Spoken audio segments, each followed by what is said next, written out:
This boy has a system where the more valuable items he spends, the stronger the system becomes. And just now, he spent 1,000 sword fragments and made the chubby guy very strong. Shortly after, he says goodbye to the chubby guy, and his system congratulates him for wasting resources again. As a reward, he gains another 10,000 death sword fragments. But since the chubby guy is no longer there, he decides to use them on himself. Meanwhile, a group was watching him from afar, planning an ambush. They move in to try to rob the boy, but because he absorbed 10,000 fragments, he is extremely powerful, and just from his aura alone, all the bandits become terrified. His power explodes and instantly pulverizes all the bandits at once. This is why people don't dare to challenge a deity. If you want to see how he obtained this system and how he will become in the future, come with me in this video. The story begins in a place near the mountains. The protagonist opens his eyes and asks where he is. A headache strikes him and he tries to understand whether, just seconds earlier, he hadn't been playing at home. Memories flash quickly through his mind. This place is the Zhuantian continent, a world where martial artists are revered above all else, and countless people strive to enter a spiritual sect. Ahead, an old man sits in a chair surrounded by a surreal aura.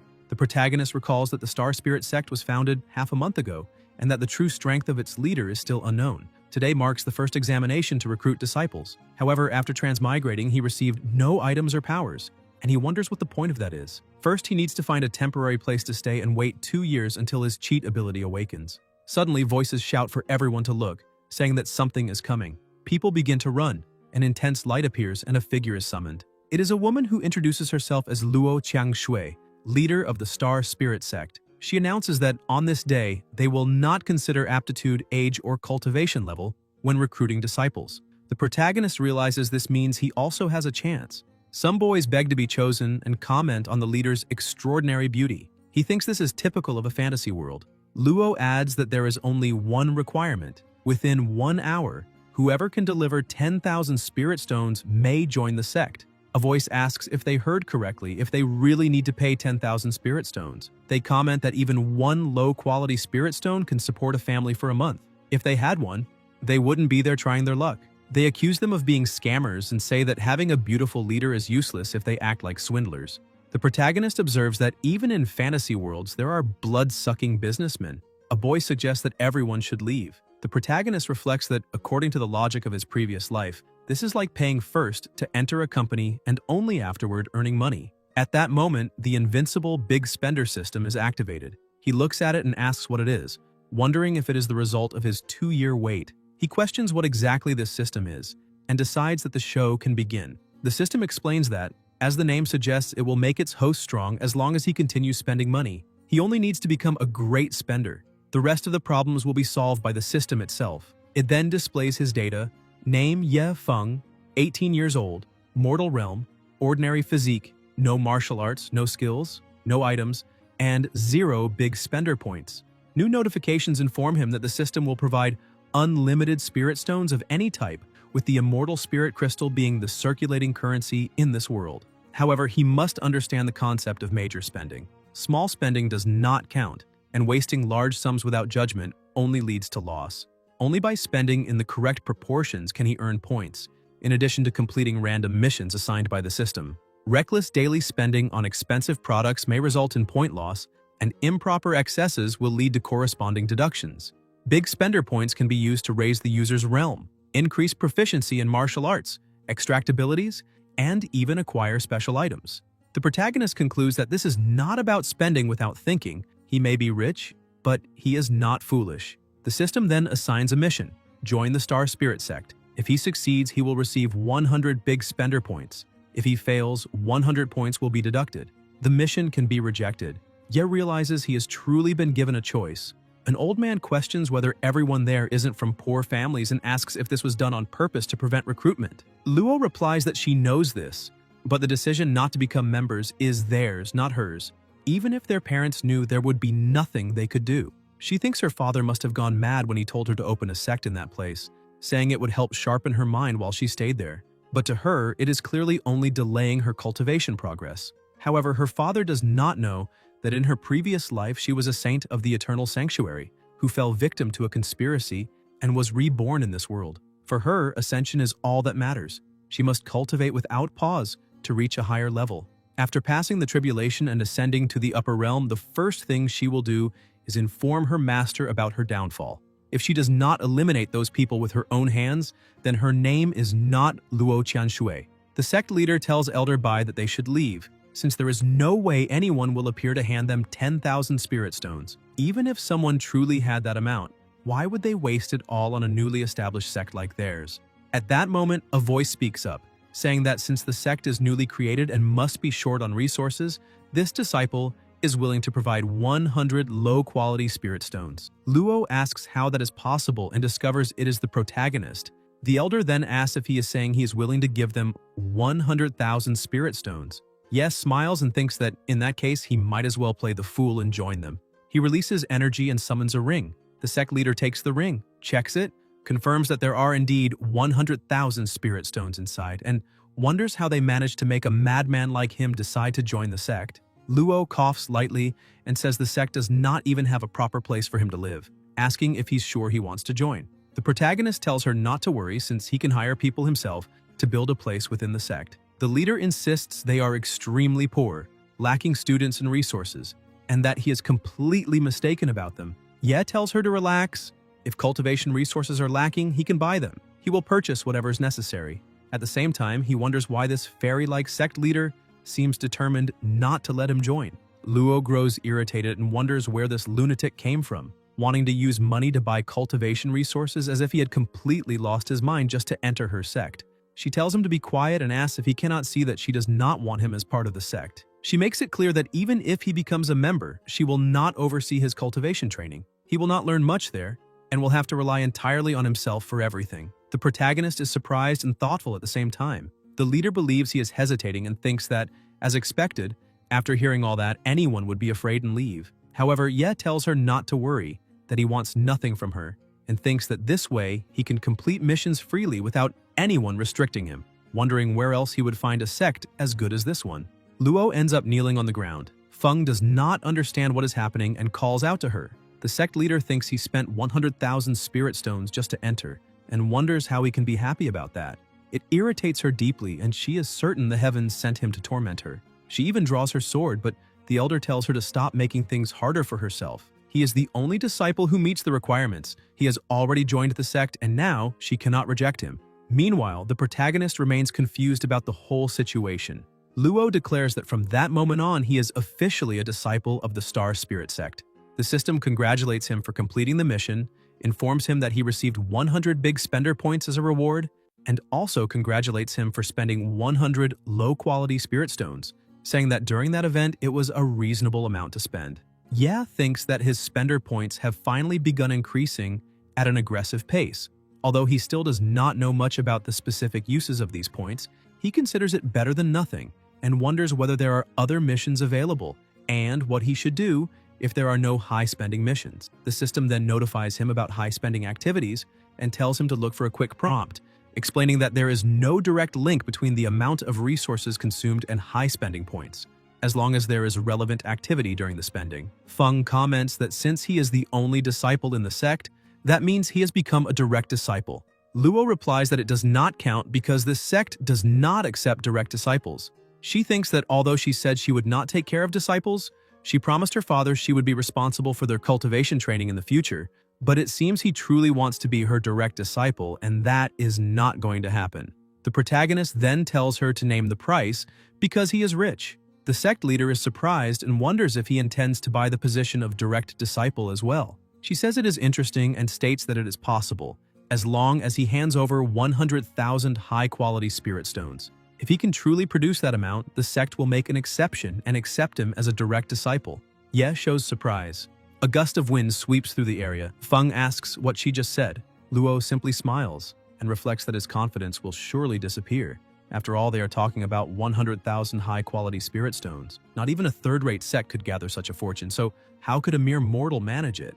The protagonist asks if that is all. He then slips his hand inside his robe and says there are 500,000 high-quality spirit stones there, adding that the remaining 400,000 are a gift to her for accepting him as a direct disciple. He thinks he is truly a prodigy at wasting money and cannot miss the opportunity to obtain the title of direct disciple. The system congratulates him again for spending the appropriate amount and rewards him with 200 big spender points. Luo is even more astonished and thinks that he treats 500,000 high-quality spirit stones as if they were nothing. If he went to any third-rate sect with that amount, even the sect leader would treat him like an ancestor. The leader places her hand on her forehead and declares that it is decided. From that moment on, he is a direct disciple of the sect. She then gives him a black sword as a gift. Internally, she thinks that if news of this spreads, her reputation will be ruined. The system notifies him that he is an invincible spender and questions how he can simply take someone else's belongings, deducting 20 big spender points. The protagonist thinks the system worries too much about insignificant details. Ye then kneels and returns the sword. The leader asks what that means. Feng replies that he does not deserve the gift. The black sword is a valuable item. He does not wish to accept it, and if she insists on giving it, she may set a price. Luo takes back the sword and says that just because he is rich does not mean he can buy everything with money. If he cannot accept her goodwill, then forget it. She thinks that the profound black sword is a treasure, a 7th-class spiritual weapon of the 7th rank, and wonders if he truly has the courage to return it. The leader moves swiftly and the protagonist comments that she also refuses profit even when he offers money. The elder advises him not to keep talking since she can still hear him. Bai reflects on how a mere mortal can possess such an absurd amount of resources. He decides to let it go and thinks that the young woman's mind is like a pool of stagnant water. If she does not experience change, her cultivation will not advance and she will remain stuck at a bottleneck. The appearance of a rough stone like him may be something positive. The elder then says they should go, as he will personally escort him to the sect. Later, near the mountain, birds fly across the sky. The protagonist begins counting how many there are and finds it boring, wanting to ask the system what the points are truly for. Ye forms something like a nest above his head, attracting the birds closer. He wonders whether in this fantasy world there are spiritual roots, innate talents, and divine bodies, and what the true use of big spender points is. The system displays his status again and informs him that on the Zhuantian continent, cultivation is divided into 9 realms: Spirit Sea Realm, Spirit Gathering Realm, Spirit Fusion Realm, Foundation Establishment Realm, Soul Formation Realm, Palace Realm, Primordial Soul Realm, Void Realm, and Transcendence Tribulation Realm. Each realm has 9 layers. To advance each layer in the Spirit Sea Realm requires 10 big spender points. In the Spirit Gathering Realm, it requires 100 points per layer. In the Spirit Fusion Realm, it requires 1,000 points per layer. Feng thinks the required amount for each breakthrough is somewhat excessive. In the Spirit Fusion Realm alone, it already costs 1,000 points per layer. The system then presents the Big Spender Shop. The protagonist begins reading the descriptions and sees that an energy source costs 100 big spender points, offering a 90% chance of obtaining quality spiritual herbs and an 80% chance of acquiring other resources, with the probability not changing as the user's cultivation improves. He considers the product somewhat expensive, but thinks that if there is a chance of obtaining a 9th-grade spiritual herb, spending 100 points is worth it, since there is a 10% probability of acquiring it. He also shows interest in top-tier spiritual ores and wonders what exactly they are used for. The system notifies him that spending large sums on the various categories of containers that hold special items is considered a high-spending activity. The higher the level of the container, the more points he can obtain. However, this type of activity requires specific circumstances. Ye thinks that would certainly attract more hatred than he could handle. After all, he is just an ordinary man showing off in front of immortals. He concludes it is better to use some points directly and orders the system to use 90 points to raise his cultivation to the 9th layer of the Spirit Sea Realm. Suddenly, Feng begins releasing a surreal energy. The elder asks if the brat is trying to open his own Spirit Sea. The two are standing on a floating sword. Bai watches closely and wonders how this is possible. He is not merely opening a Spirit Sea. Where is such an enormous amount of spiritual energy coming from? It is enough energy to open several Spirit Seas. The size of the Spirit Sea he is forming is equivalent to that of 20 ordinary men combined. In all his life, he has never seen such a genius. The protagonist remains with his eyes closed, immersed in the world of his own consciousness until he suddenly opens them. Ye wonders what is happening and whether it really takes this long to open a Spirit Sea. If so, how much longer will it take? The elder senses the spiritual energy intensify again and questions whether he is trying to break through to the 2nd layer of the Spirit Sea realm. Opening the Spirit Sea is equivalent to establishing one's foundation, a crucial process for any cultivator. It not only requires a quiet and stable environment, but also external assistance, such as consuming medicinal pills that increase the chances of reaching the maximum level when opening the Spirit Sea. Moreover, even after successfully opening it, time is needed to stabilize it. Bai thinks he cannot sense any medicinal pills in the boy's body. Furthermore, sitting on a flying sword, no matter how stable, it would be difficult to meditate properly. let alone open a spirit sea and break through several layers of the same realm. He wonders how this can be real. The protagonist remains motionless, eyes closed.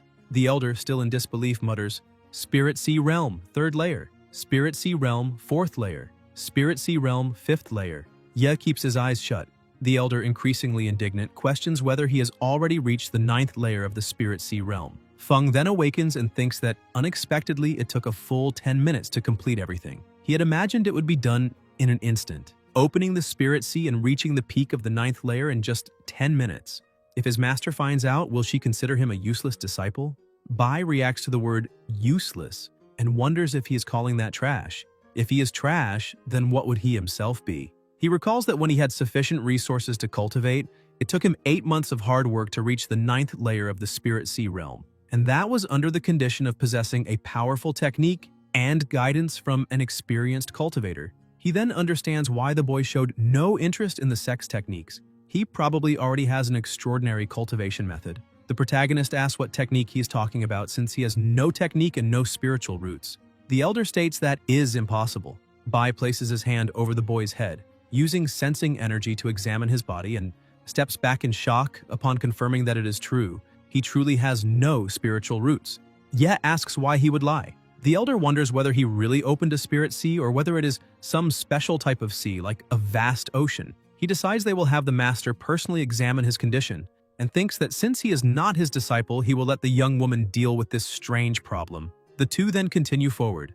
Elsewhere, Luo asks why they took so long to arrive. Bai replies that her precious disciple did something extraordinary. He opened a spirit sea 20 times larger than hers and broke through to the peak of the 9th layer of the Spirit Sea Realm. And there is more, he has no spiritual roots. The leader immediately rises from her chair and says she will check personally. Bai is still in shock. Luo places her hand on the disciple's head, confirms that he truly has no spiritual roots, and asks how he managed to open his spirit sea and advance like that. Shortly afterwards, still in the same place, the leader announces that the Full Moon sect has come for a formal visit and requested that the Star Spirit sect receive them. An elder questions how her sect can be so shameless when it cannot even sustain itself as a sect with only one disciple.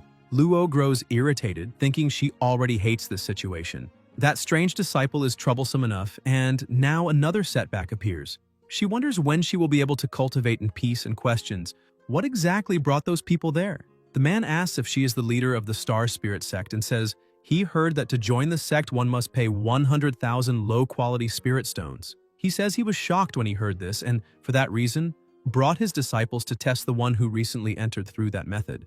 Luo thinks that if she did not even have a single disciple, she would have rejected the demand outright. She wonders why so many problems keep appearing in her path and reflects that if he is driven mad by the opponent and defeated, he may become traumatized and abandon the sect forever. Even so, she says the opponents came from afar, and refusing the fight would damage the sect's reputation. She notes that there are 3 cultivators at the 9th layer of the Spirit Sea Realm, and asks if he is confident he can defeat them. The protagonist thinks that the Heavenly Thunder Talisman will be useful in situations like this, and asks if he can use talismans during the battle. Luo replies that he can. The man remarks that she should not favor her disciple too much and should let them learn from each other on their own.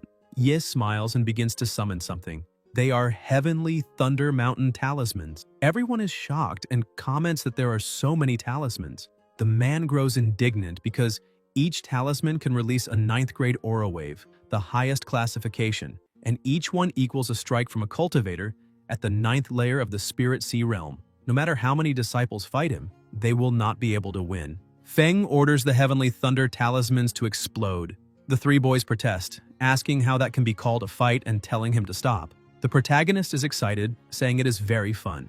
Explosions begin to echo. All who watch are stunned, thinking these are 9th grade talismans. Each costs 1,000 low-quality spirit stones on the market. Against an opponent of the same realm, he should keep something like that as a trump card. Yet he is using them as if playing. They wonder why he is wasting something so valuable. An even more violent explosion erupts. The boys shout to retreat. They say that Brat is unbearable, that they cannot take it anymore, that they cannot withstand another explosion of Heavenly Thunder talismans. They conclude that the Star Spirit sect must be a rich and powerful clan, since it allows disciples to use 9th grade talismans as toys, and that they never should have provoked this sect. Luo watches and thinks that group is useless, being completely suppressed by her tyrannical disciple. Ye looks at his master and smiles. The sect leader wonders if he is really looking at her and decides she cannot allow him to think she is afraid, as if she had sent him to face the three enemies without caring about the outcome. She must show her strength and make it clear that she deserves respect. Hours later, more explosions continue to resound. Feng says it is very fun, and that he will continue since he is not tired yet. He can fight without stopping until the end, battle without exhaustion, and afterwards still test more talismans and endure their attacks. The boys fall into despair and beg their master to save them. The man thinks the background of this spiritual sect must be truly grand and powerful. No wonder the recruitment criteria were so strict. He concludes that he dug his own grave by coming here. He admits they were reckless and caused trouble and promises to offer generous compensation, another day as an apology. He says that when they meet again, they will part properly. Another explosion echoes.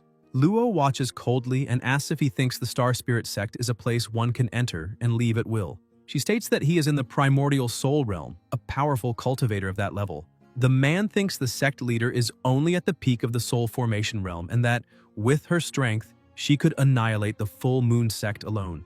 The leader declares that she will release them only after each pays with an arm. The man replies that he understands. Then, each of them has an arm severed. The man speaks in a cold tone. Luo orders them to leave immediately, and he agrees that they will go. The protagonist thinks his master is truly ruthless.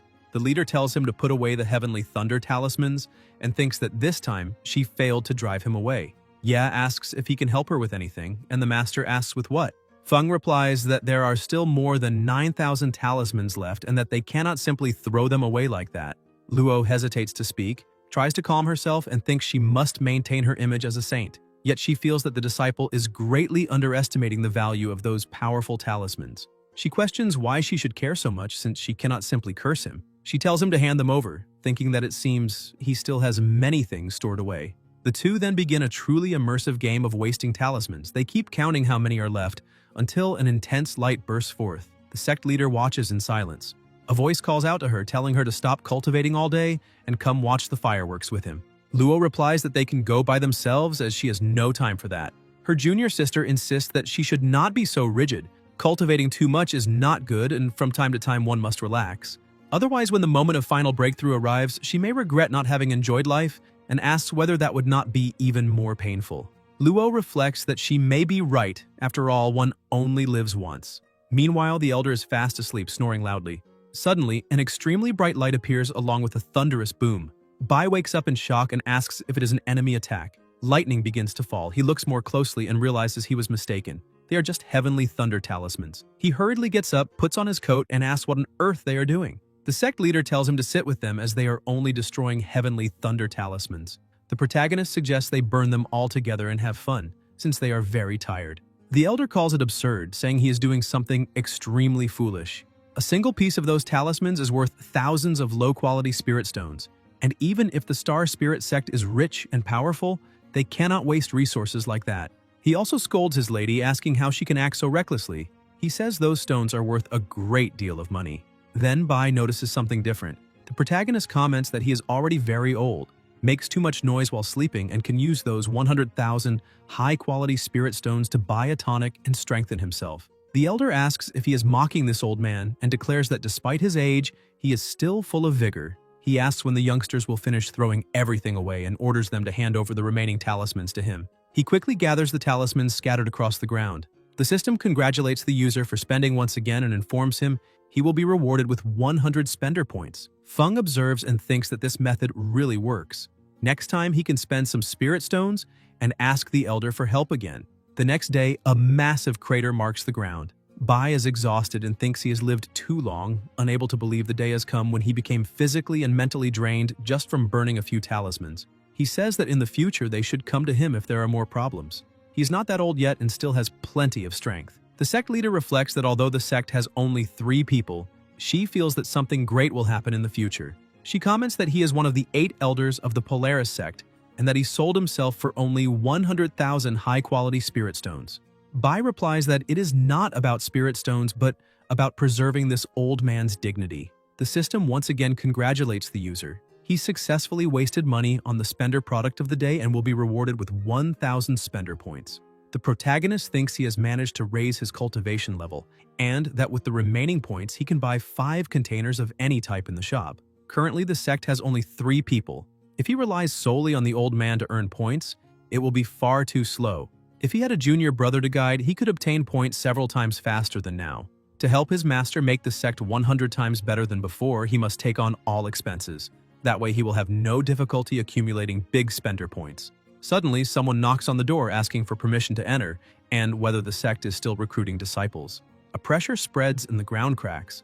The boy who arrived looks at the scene and thinks there is a strange old man who seems about to die at any moment, a woman too frightening to get involved with, and a young man who does not seem very intelligent. He wonders whether this sect is truly safe and whether he should run before it is too late. The protagonist answers that he is correct. The sect is still recruiting. If he can pay the fee of 10,000 low-quality spirit stones, he may join easily. He can also become a direct disciple of the leader if he has more than 100 high-quality spirit stones. As for him, he is the first disciple of the sect and the leader's direct disciple. Yes, secretly hopes the boy will say he has no money because he himself will pay all the expenses. The system notifies that this type of action does not fit into major spending activities unless the user presents a reasonable justification. Feng thinks that the moment he saw that boy, he realized he was his long-lost half-brother who came there to become his younger brother, so there is no problem spending a little money on him.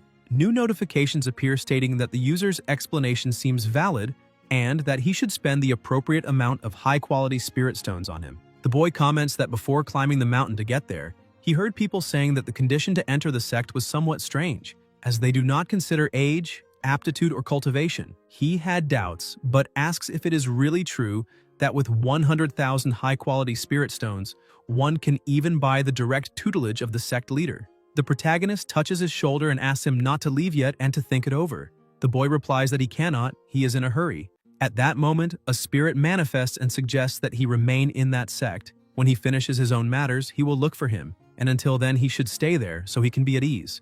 The boy thinks he understands. The spirit adds that, after all, it is a branch sect established by Wuming's daughter, and that Bai, that old fox, is also there. Thus, his Wu Feng will be safe. After that, still in the same place, Ye declares that he wants this little brother and asks everyone to look at him, saying he is so adorable. The boy reflects that although he does not understand why his grandfather sent him to stay in such an unreliable place, he has always obeyed his orders. The sect leader states that everything is fine. He only needs to hand over the fee of 10,000 low-quality spirit stones to join the sect, while thinking about how Feng dares to recruit disciples in her place.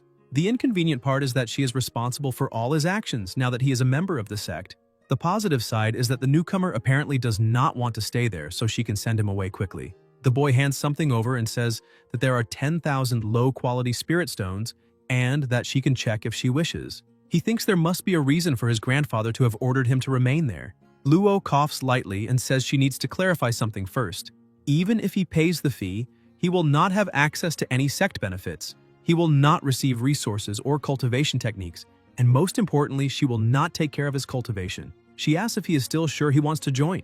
Internally, she thinks that this time she will not back down and will ensure that at least one person is driven away. The boy replies that she should not worry as he does not want anything from her. He reflects that in fact, he is an alchemist and that his grandfather has already provided him with everything he needs, so he does not need anything at the moment. The elder congratulates her for obtaining another excellent disciple for the sect. The leader says she is tired and will go rest. Training will begin the next day. She explains that inner and outer disciples reside in the courtyard and that in any case, they are the only two disciples in the sect for now, so they should rest well. The protagonist thinks it is difficult to understand his master. She clearly stated that she would not train them, but now says she will. He was planning to spend money on this junior brother, but never imagined he was also rich. This will not help increase the number of direct disciples. He alone is enough to occupy that position and remains the only direct disciple of the leader. Luo comments that everything feels like a dream. Ye realizes he has not yet asked the new member's name. The boy replies that his name is Leng Wu Feng. Feng comments that he truly is a junior and, through a document, declares that he is officially an inner disciple of the sect from that moment on. Leng wonders whether he will really be fine obeying his grandfather's orders.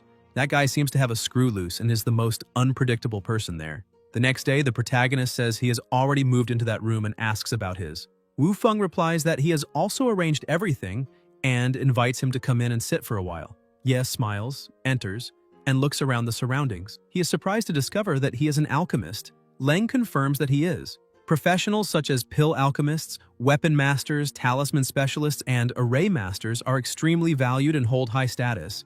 If he reveals his identity, most people will admire him, since even a simple medicinal pill, an ordinary talisman, or an artifact can determine someone's cultivation level and, consequently, their survival in the future. Many people have already asked him to prepare pills, but he has never accepted.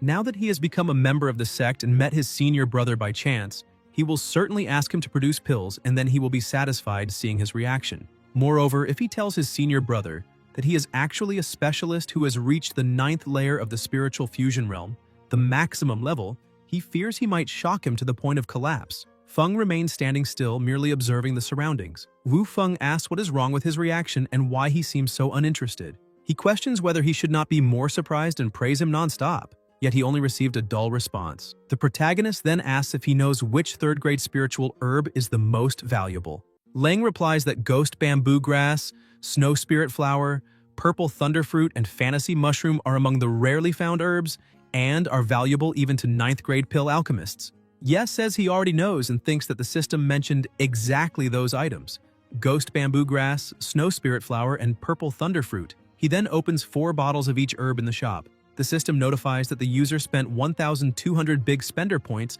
on bottles of medicinal herbs and congratulates him. He received 2 ghost bamboo grasses, 1 snow spirit flower, and 3 purple thunderfruits. Leng comments that he is not a pill alchemist and that even knowing the names, he probably would not understand their value. He asks him not to misunderstand as he is not mocking him. As an alchemist himself, he has only seen illustrations of those herbs and has never encountered them in person. Feng says he must be thirsty after working all day and that he will fetch him a glass of water. The protagonist runs out quickly. Wu Feng thinks that although this senior brother seems a bit strange, he still shows consideration. Later, he intends to prepare some pills to help him cultivate. He notices that he returned quickly. Ye comes back with a tray and a soup. Leng looks with a strange expression and asks about the ghost bamboo grass, the snow spirit flower, and the purple thunderfruit. He grabs the herbs and turns around. Feng, not understanding, asks what he is doing.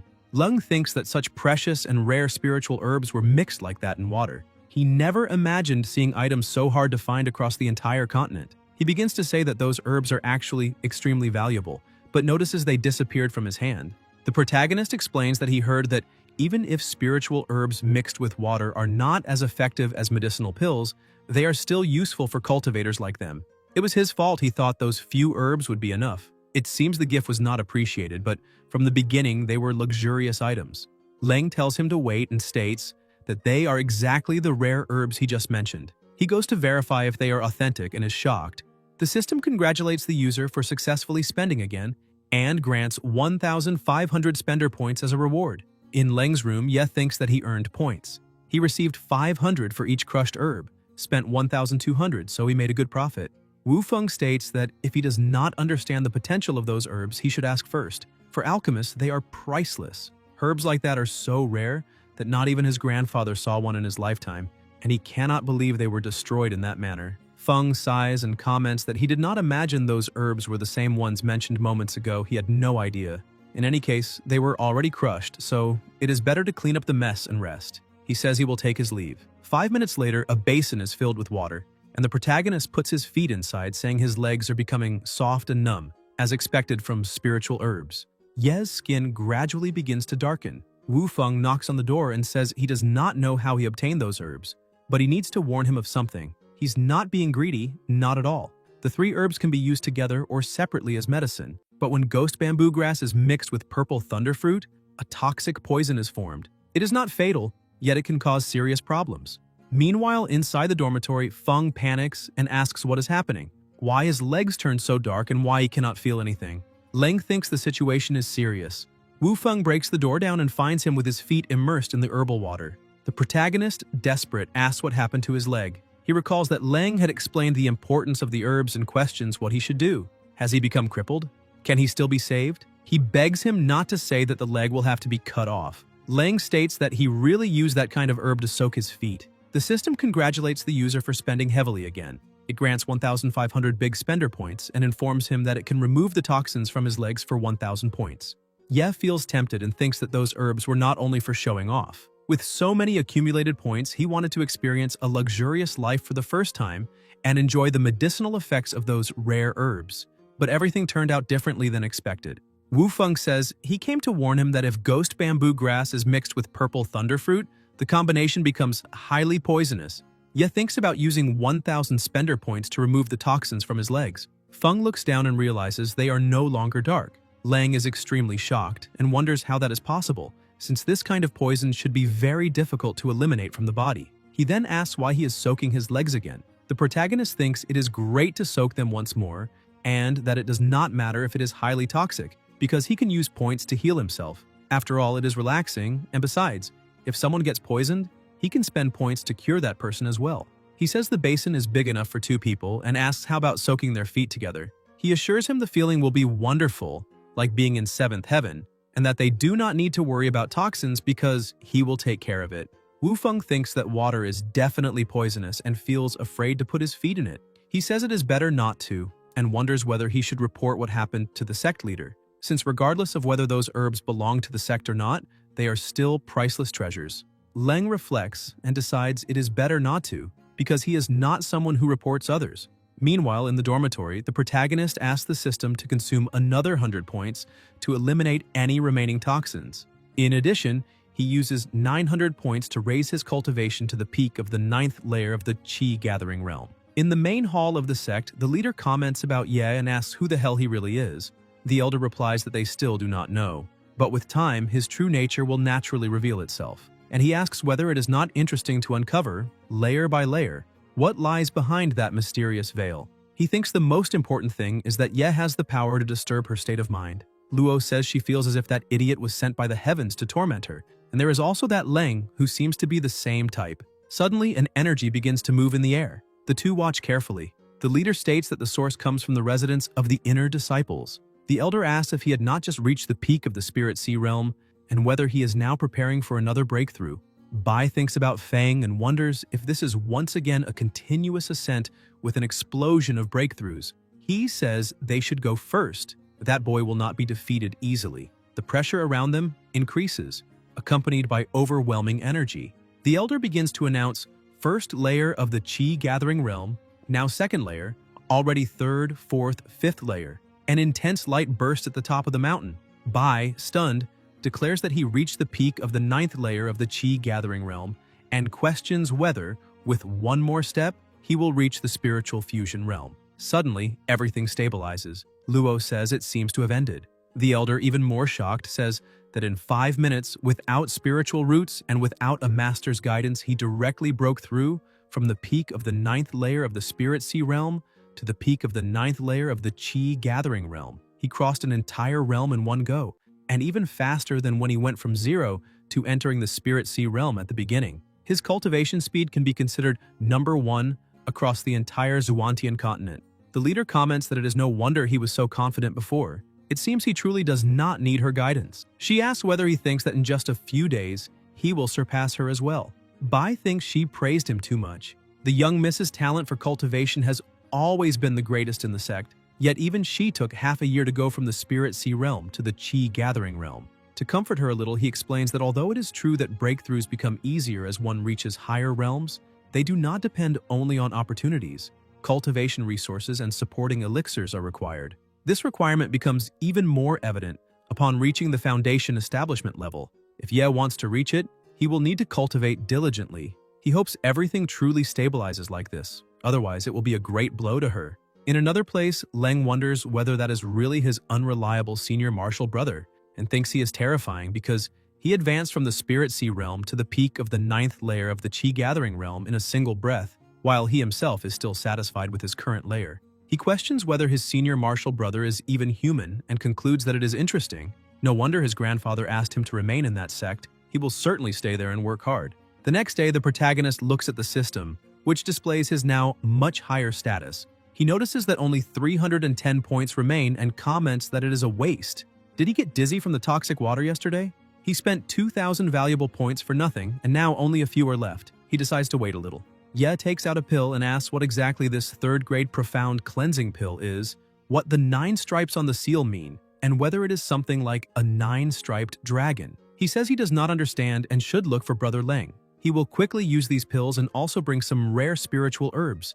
imagining that his junior brother's expression will be amusing. Lang sneezes and wonders how he caught a cold on his very first day there. Feng looks for Wu Feng but cannot find him, until he wonders whether his junior brother was so shaken yesterday that he decided to run away.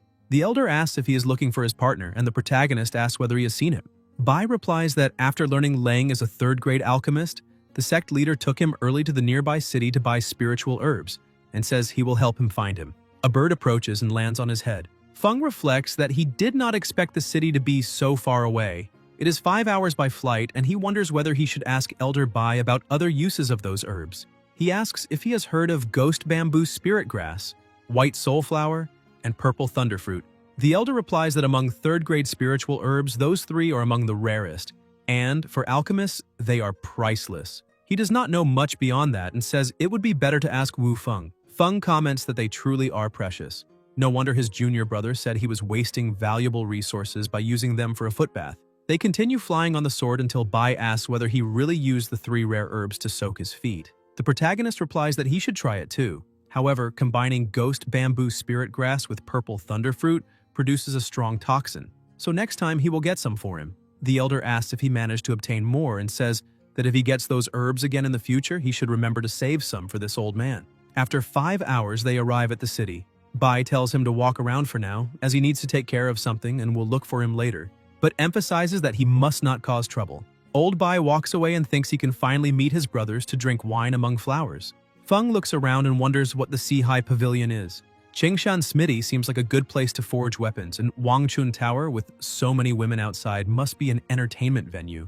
The protagonist walks through the city and asks about the Tianyu auction house. He reflects that the system always says he spends too much. But if the sect members are not around to protect him, what will he do if he faces danger? He fears he might be doomed. The system notifies him that it provides a legion of divine guardians. If the host encounters a life-threatening situation, they will appear to handle the crisis independently, but only against enemies who directly threaten his safety. That sounds satisfactory. Ye enters the auction house and thinks he cannot wait to ask junior brother Wu Feng. There should be an alchemy appraiser there. An attendant asks if he can help him. Feng replies that he has some pills to sell and asks whether they can be auctioned in that prestigious house.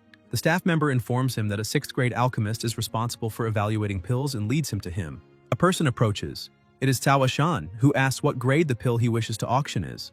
The protagonist replies that it is a profound cleansing pill. Cao comments that it is only a simple 3rd-grade profound cleansing pill until he notices something and becomes shocked, asking if those are 9 stripes. He states that it is actually a 9-striped profound purification pill. Ye asks whether it is really that powerful. Cao replies that it is. Creating such a pill requires extreme care, as any small mistake can result in an incomplete pill. Although it is 3rd grade, it can normally only be consumed by cultivators in the spiritual fusion realm, the Qi gathering realm, or the spirit sea realm. However, with 9 stripes, its effects are maximized. The most he has ever seen was 8 stripes on a top-quality pill. Feng asks what 8 and 9 stripes mean. Ashan explains that a complete pill corresponds to 10 stripes, each stripe representing 1/10 of the total potency. 2 stripes equal 20%, and so on. To this day, he has never heard of anyone who created 10 stripes, not even in the lowest quality pills. Even a pill with only 1 stripe is far more effective than consuming spiritual herbs directly. Being able to create stripes is a significant milestone for any alchemist. The protagonist leans on the counter and asks how much that pill will cost. Anshan replies that a 3rd-grade pill normally is worth tens of thousands of low-grade spirit stones.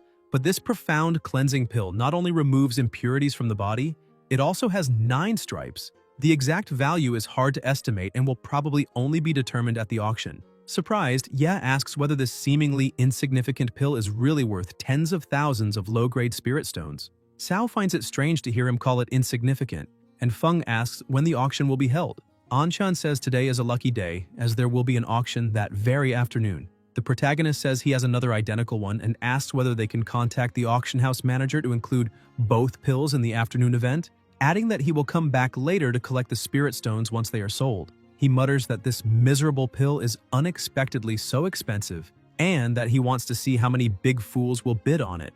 Anshan wonders who he is calling big fools. Later in the forest, Ye walks while chewing something and comments that it is not a bad snack and even tastes good. Suddenly, he stops when he notices an animal. A dog wakes up, and the protagonist approaches, saying he made some quick calculations and discovered that he and the dog are destined from this moment on. The animal will follow him, and can eat as much as it wants. Since it is so hungry, it will surely eat a lot. This time, he will spend all 10,000 profound cleansing pills. Even if the 4 members of the sect eat together, their cheeks will swell. Next time he receives pills in a loot, he will give them to the little yellow dog to eat. If people in this world realize they live worse than a dog, they will collapse.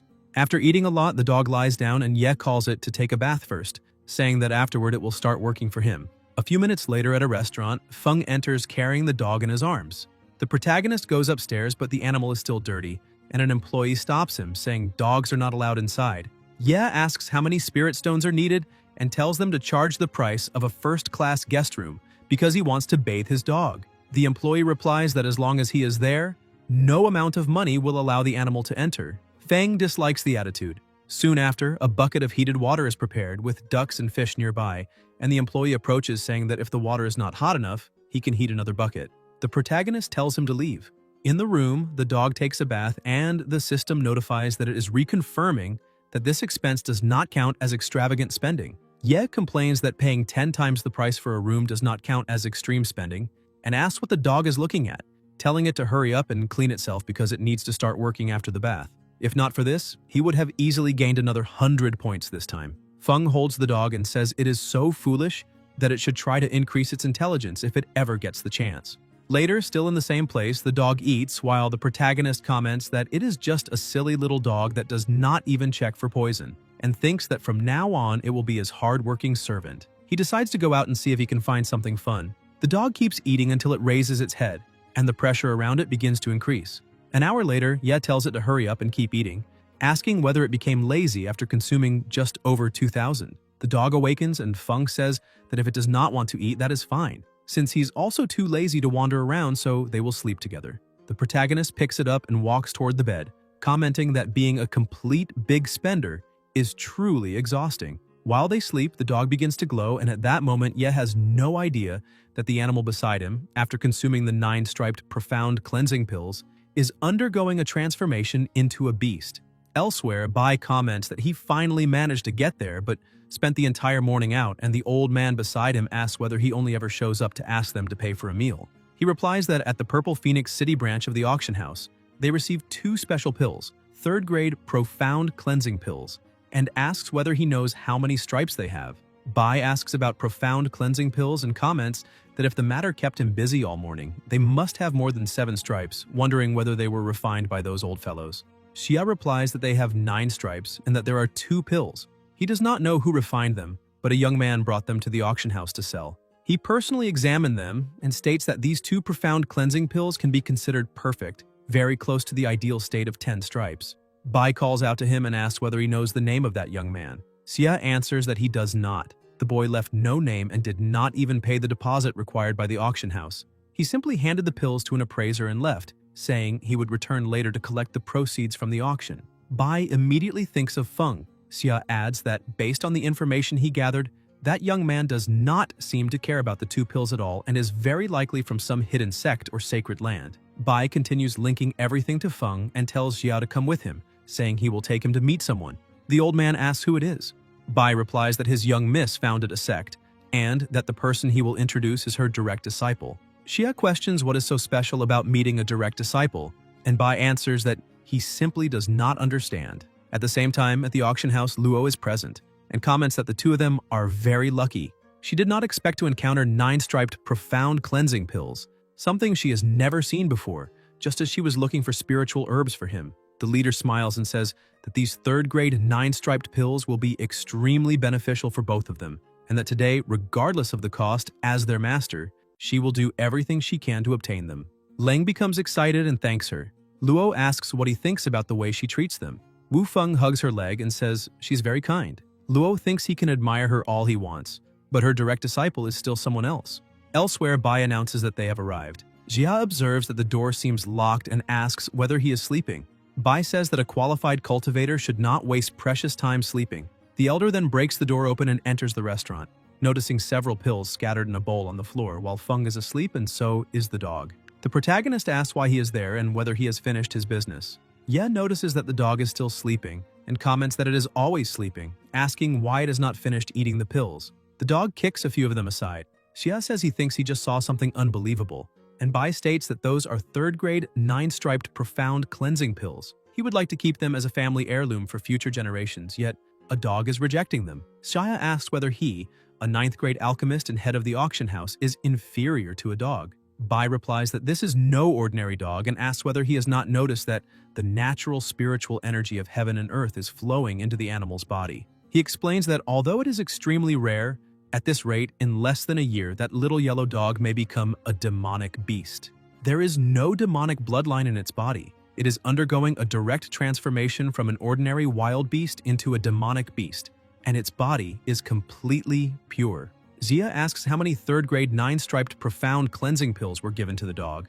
The protagonist asks whether he is talking about him, then starts counting, saying it was not that many, just a little over 2,000. Xia is furious upon hearing a little over 2,000 and asks the elder whether this is the great disciple of his sect, someone who feeds a dog such precious pills without showing the slightest concern. Bai retorts, asking how he could possibly care. This boy is so rich and powerful that he himself works for him. So how could he show concern?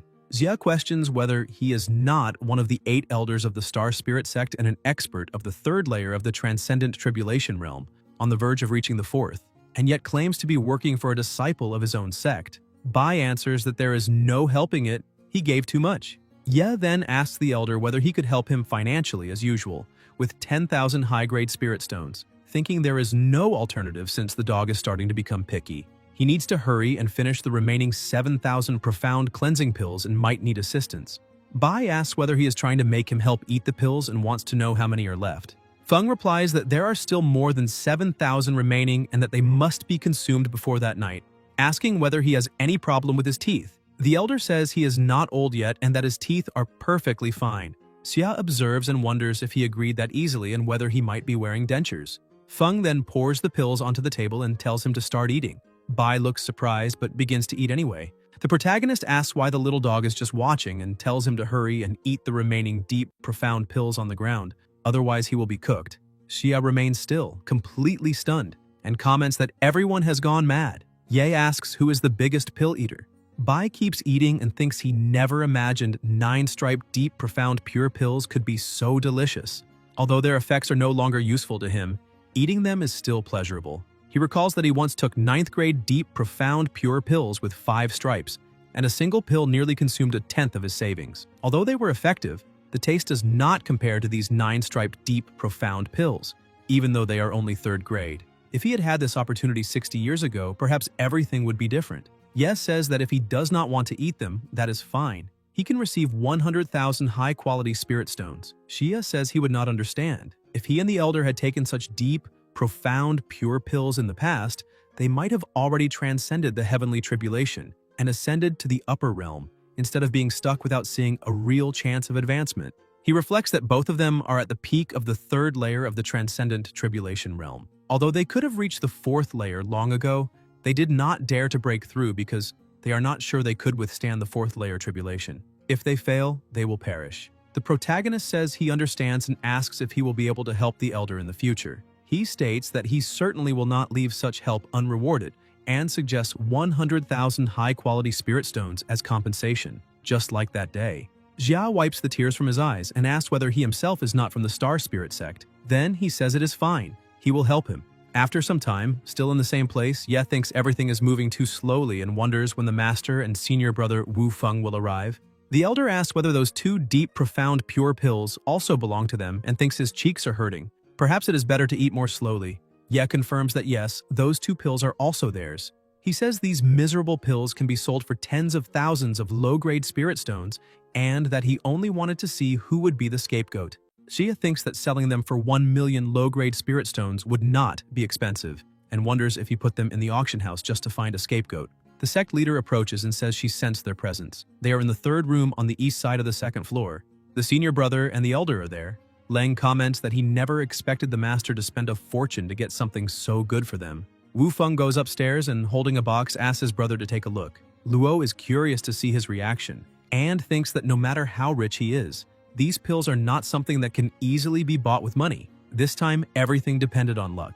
Leng announces that the master bought deep, profound, pure pills. The leader asks why he is not going in. Wu Feng hesitates to speak and only points with his finger.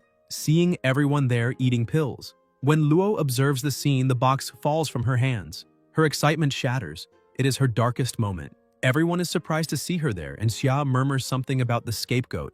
Luo says that in the end, everything was ruined. The miserable pills that her disciple casually placed in the auction house were the ones fought over by countless bidders in a fierce struggle. She believed those pills would change the course of the situation, but in the end, they were only the scapegoat created by Feng. She asks if he thinks she is ridiculous. The elder replies that it was for their own good. Lang calls his brother and asks if he can eat those deep, profound, pure pills.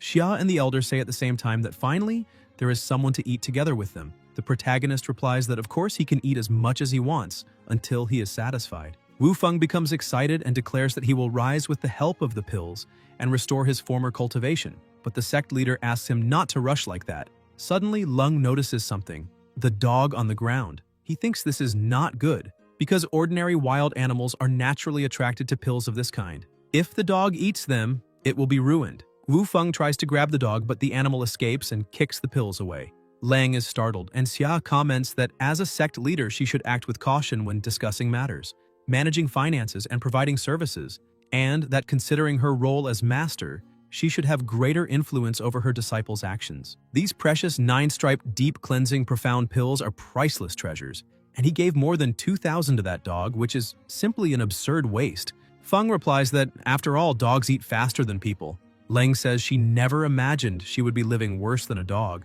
The protagonist tells everyone to quickly finish the deep cleansing profound pills. The sect leader wonders how she ended up with a disciple like him.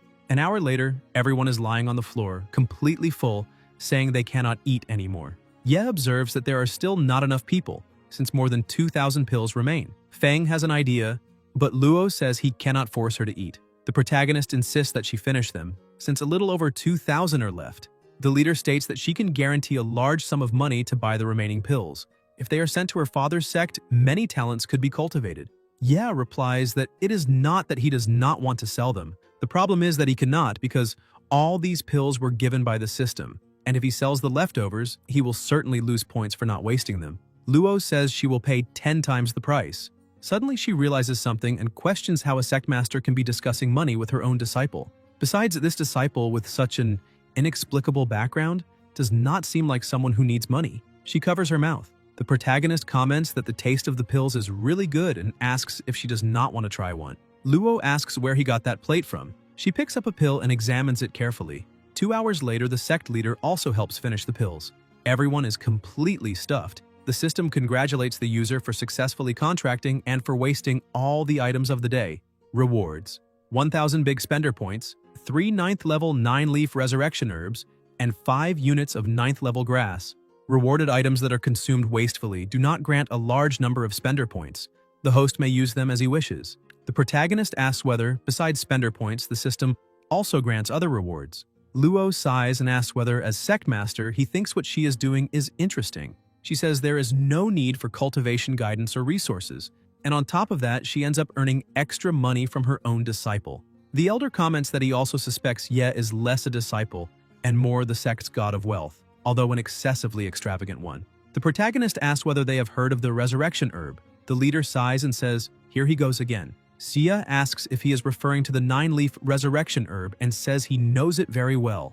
The elder says it is a legendary spiritual herb. Xia explains that the 9-leaf resurrection herb, commonly called the resurrection herb, is a plant whose individual leaves each possess the effect of an ordinary resurrection herb. All the more so, the 9-leaf one, which is extremely rare. He has never even seen a single leaf resurrection herb in person. These herbs are the most crucial ingredient for refining the resurrection life-saving pill, and there is no substitute.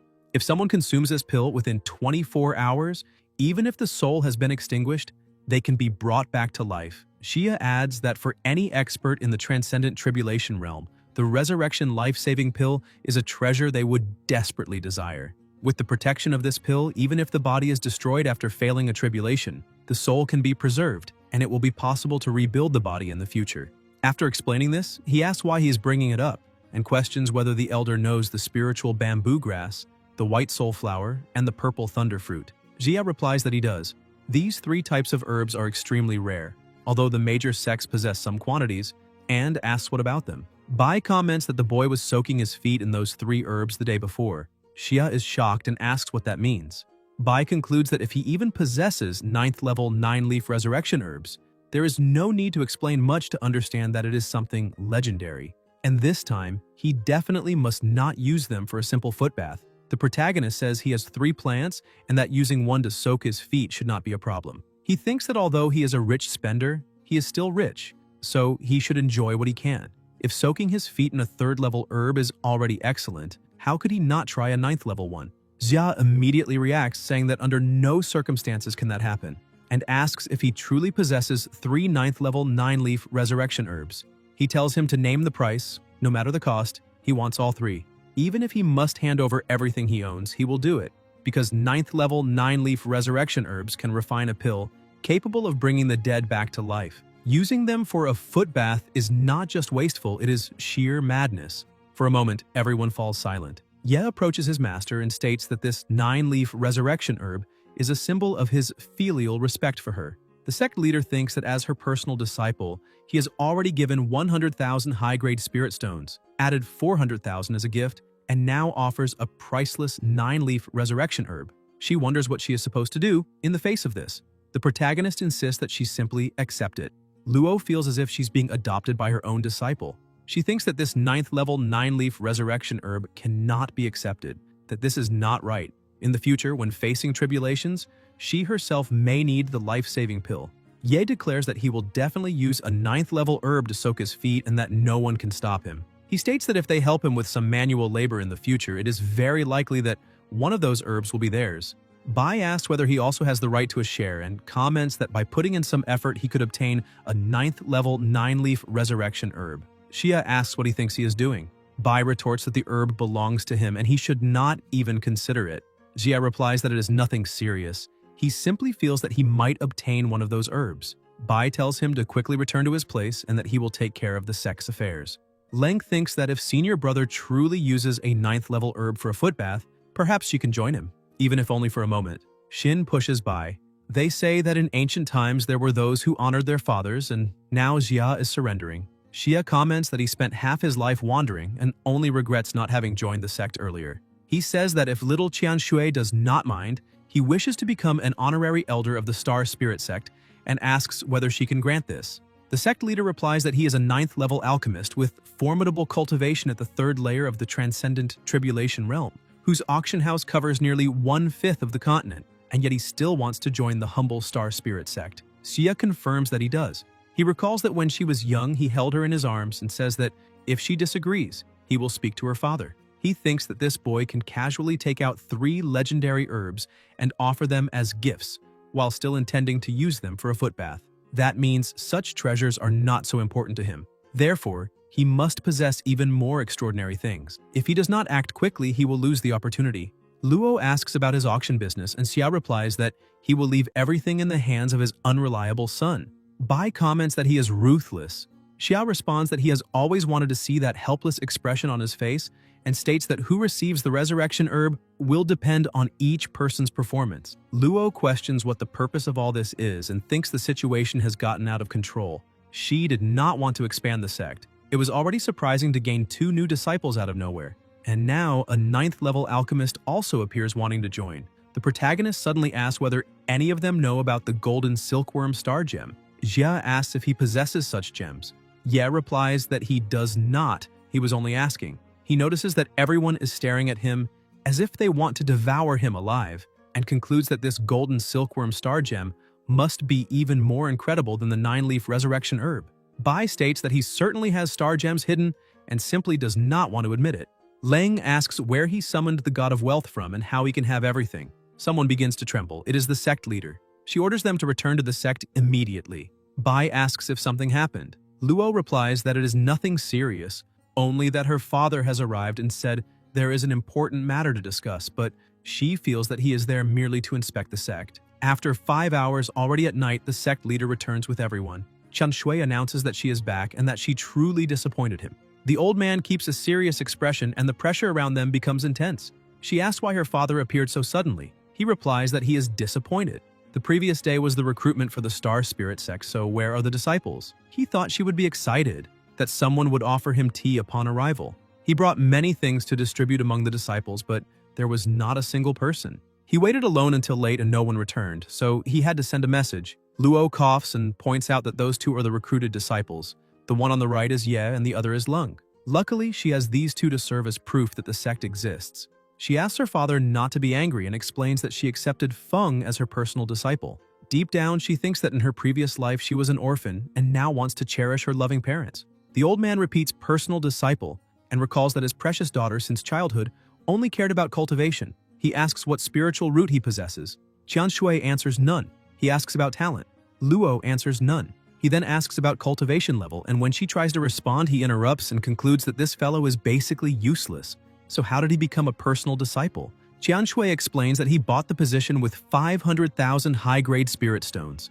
The protagonist confirms it.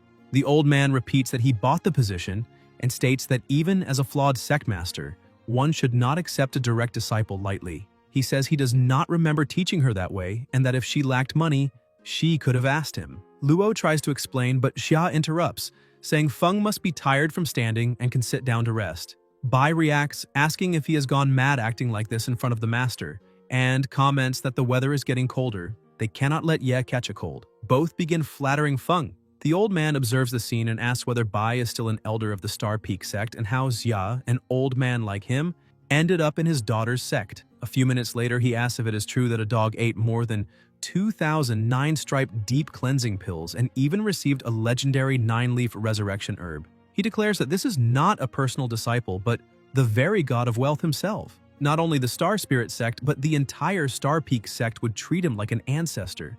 Bai tries to say they suspect Feng is something extraordinary, but the old man interrupts and tells him to be silent. He says he does not need to hear anything more. He only came to check on his daughter's sect. Since everything seems in order, he can rest assured. He has family matters to discuss with Qianshui, so everyone may leave. In the courtyard, Lung tells senior brother that he brought the water for the foot bath at the perfect temperature. The protagonist asks if he will also soak his feet.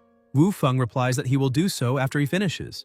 Ye says that is fine and asks whether he considers him that stingy. He tells him to get another basin. They will divide the 9th level resurrection herb, half for each. Lang thanks him. On the roof, the elder and the old man watch. Bai comments that Feng is truly impressive. He is really soaking his feet in a 9-leaf resurrection herb. Xia says his heart is bleeding. The next day, the protagonist comments that it is another beautiful day. Truly worthy of its name, the 9-leaf resurrection herb revitalized his spirit and energy with just a simple foot bath. He acknowledges that the herb is remarkable. The effects of the bath may not reach even 1,000th of its full potential, but he feels his body and soul purified. He currently has 2,510 big spender points and decides to save them for now. The items of the day in the big spender shop are Abyssal Sword, Intent, Broken Remnants, 10,000 in stock. He wonders what these broken remnants of the Abyssal Sword are. Ye picks up the crystal and calls the little dog, which runs to him. The system indicates that the dog only needs to touch its forehead with these remnants. Feng presses the crystal against the animal's forehead. An intense light manifests and the dog becomes paralyzed, confused. The protagonist questions whether the system is playing a joke on him, because after using the broken remnants on the Abyssal Sword Intent, apparently nothing has changed. Ye asks what happens if he does not use big spender items in a wasteful way, and whether he can use them normally. He thinks that although it sounds absurd, after reading so many fantasy novels, it is obvious that the broken remnants of the Abyssal Sword Intent are an extremely rare and precious item. The system then notifies him that a significant amount of big spender points will be deducted. Feng questions what significant means and concludes that he cannot use it freely. If he asks others to secretly accumulate it, it might cause trouble. He picks up the dog and goes inside. In another place, the old man asks his daughter whether she has considered sending the two children to the Heavenly Dao battlefield for training. Luo asks about the Heavenly Dao battlefield and admits that she truly cannot guide them much. The old man says he is not worried about the two disciples, but fears that he might suffer some accident. He says he will send some inner disciples to participate in the Heavenly Dao battlefield with them and asks why she is so confident about Feng. Although he possesses treasures coveted even by powerful cultivators, in the end, he is still just an ordinary human. In the Heavenly Dao battlefield, weaker cultivators or monsters could easily eliminate him. The leader replies that he may not have spiritual roots, but he is not an ordinary person. With the strength he has shown, he can certainly protect himself there. The old man insists that this is impossible. Without spiritual roots, he is only a mortal, and she should not try to defend him. Qianshui states that he not only reached the peak of the 9th layer of the Qi gathering realm without spiritual roots, but the spiritual sea he developed is more than 20 times larger than hers. She herself finds it hard to believe, but must admit it. The old man declares that this is even more impossible. When she developed her own spiritual sea, she broke the record of the Star Peak sect and even alarmed the Grand Ancestor. How could an ordinary person create a spiritual sea more than 20 times larger than hers? That is pure fantasy. At that moment, an explosion echoes. Everyone turns alert. A voice resounds about the road to hell and the soul-crossing bridge, saying the sword has not yet been unsheathed and that the person should go first. Elsewhere, someone asks if they have arrived at the place. The leader confirms and asks where Leng is. Bai replies that he retreated. The sword intent there is far too terrifying. Wu Feng could not withstand it, so only the two of them remain. The old man says he will lead and that they must protect them. They ask if this is the place, and notice there are no traces of anyone else. Bai comments that perhaps Feng has done something again. The leader points out that he is right over there. Everyone looks in surprise and sees Ye playing with the dog. The old man declares that this is the first time he realizes that the one emitting those terrifying remnants of the abyssal sword intent was actually the dog itself. Jia says that a dog comprehending those incredibly difficult fragments of abyssal sword intent is unbelievable. If he had not seen it with his own eyes, he would never have believed it. The protagonist asks why everyone is there. The leader asks whether the dog comprehended the sword intent. Ye replies that he does not know how it happened. It is so foolish. How could it comprehend something like that? He says he had some broken remnants of abyssal sword intent and simply let it use them. Everyone repeats, broken remnants of abyssal sword intent. Feng notices that the master and the elder are staring at him with eyes full of resentment. Luo explains that the fragments of the abyssal sword represent an extremely powerful form of sword intent. Even in the heavenly Dao battlefield, obtaining them is not easy and depends entirely on luck. Yet he truly used them in that manner. Even as a spender, there should be some limit. The protagonist asks what the heavenly Dao battlefield is. The leader replies that since the topic has come up, it does not hurt to explain. She was planning to send him there for training. The Xuantian continent is only one among countless lower realms. All dimensions of the lower realms can access the heavenly Dao battlefield, and according to their strength, they will enter different areas. No one knows how the heavenly Dao battlefield came into existence, but it is filled with abundant cultivation resources, opportunities, legacies, and treasures. However, besides the danger posed by other beings from lower planes, one must also be cautious of the formidable local beasts. A single mistake can result in death within the heavenly Dao battlefield. The system notifies that a random mission has been activated. It requests that the host advance to the second layer of the heavenly Dao battlefield and defeat 100 beasts at the peak of the Qi gathering realm. Success will grant a large amount of big spender points, while failure will result in the deduction of a large amount of points. The protagonist reflects that in the previous mission, the system only provided points for extravagant spending upon entering the Spirit Star sect. This time, the amount was not specified, only described as large. He wonders how he will eliminate 100 beasts in the same realm. Although he possesses spiritual power, he lacks suitable martial techniques.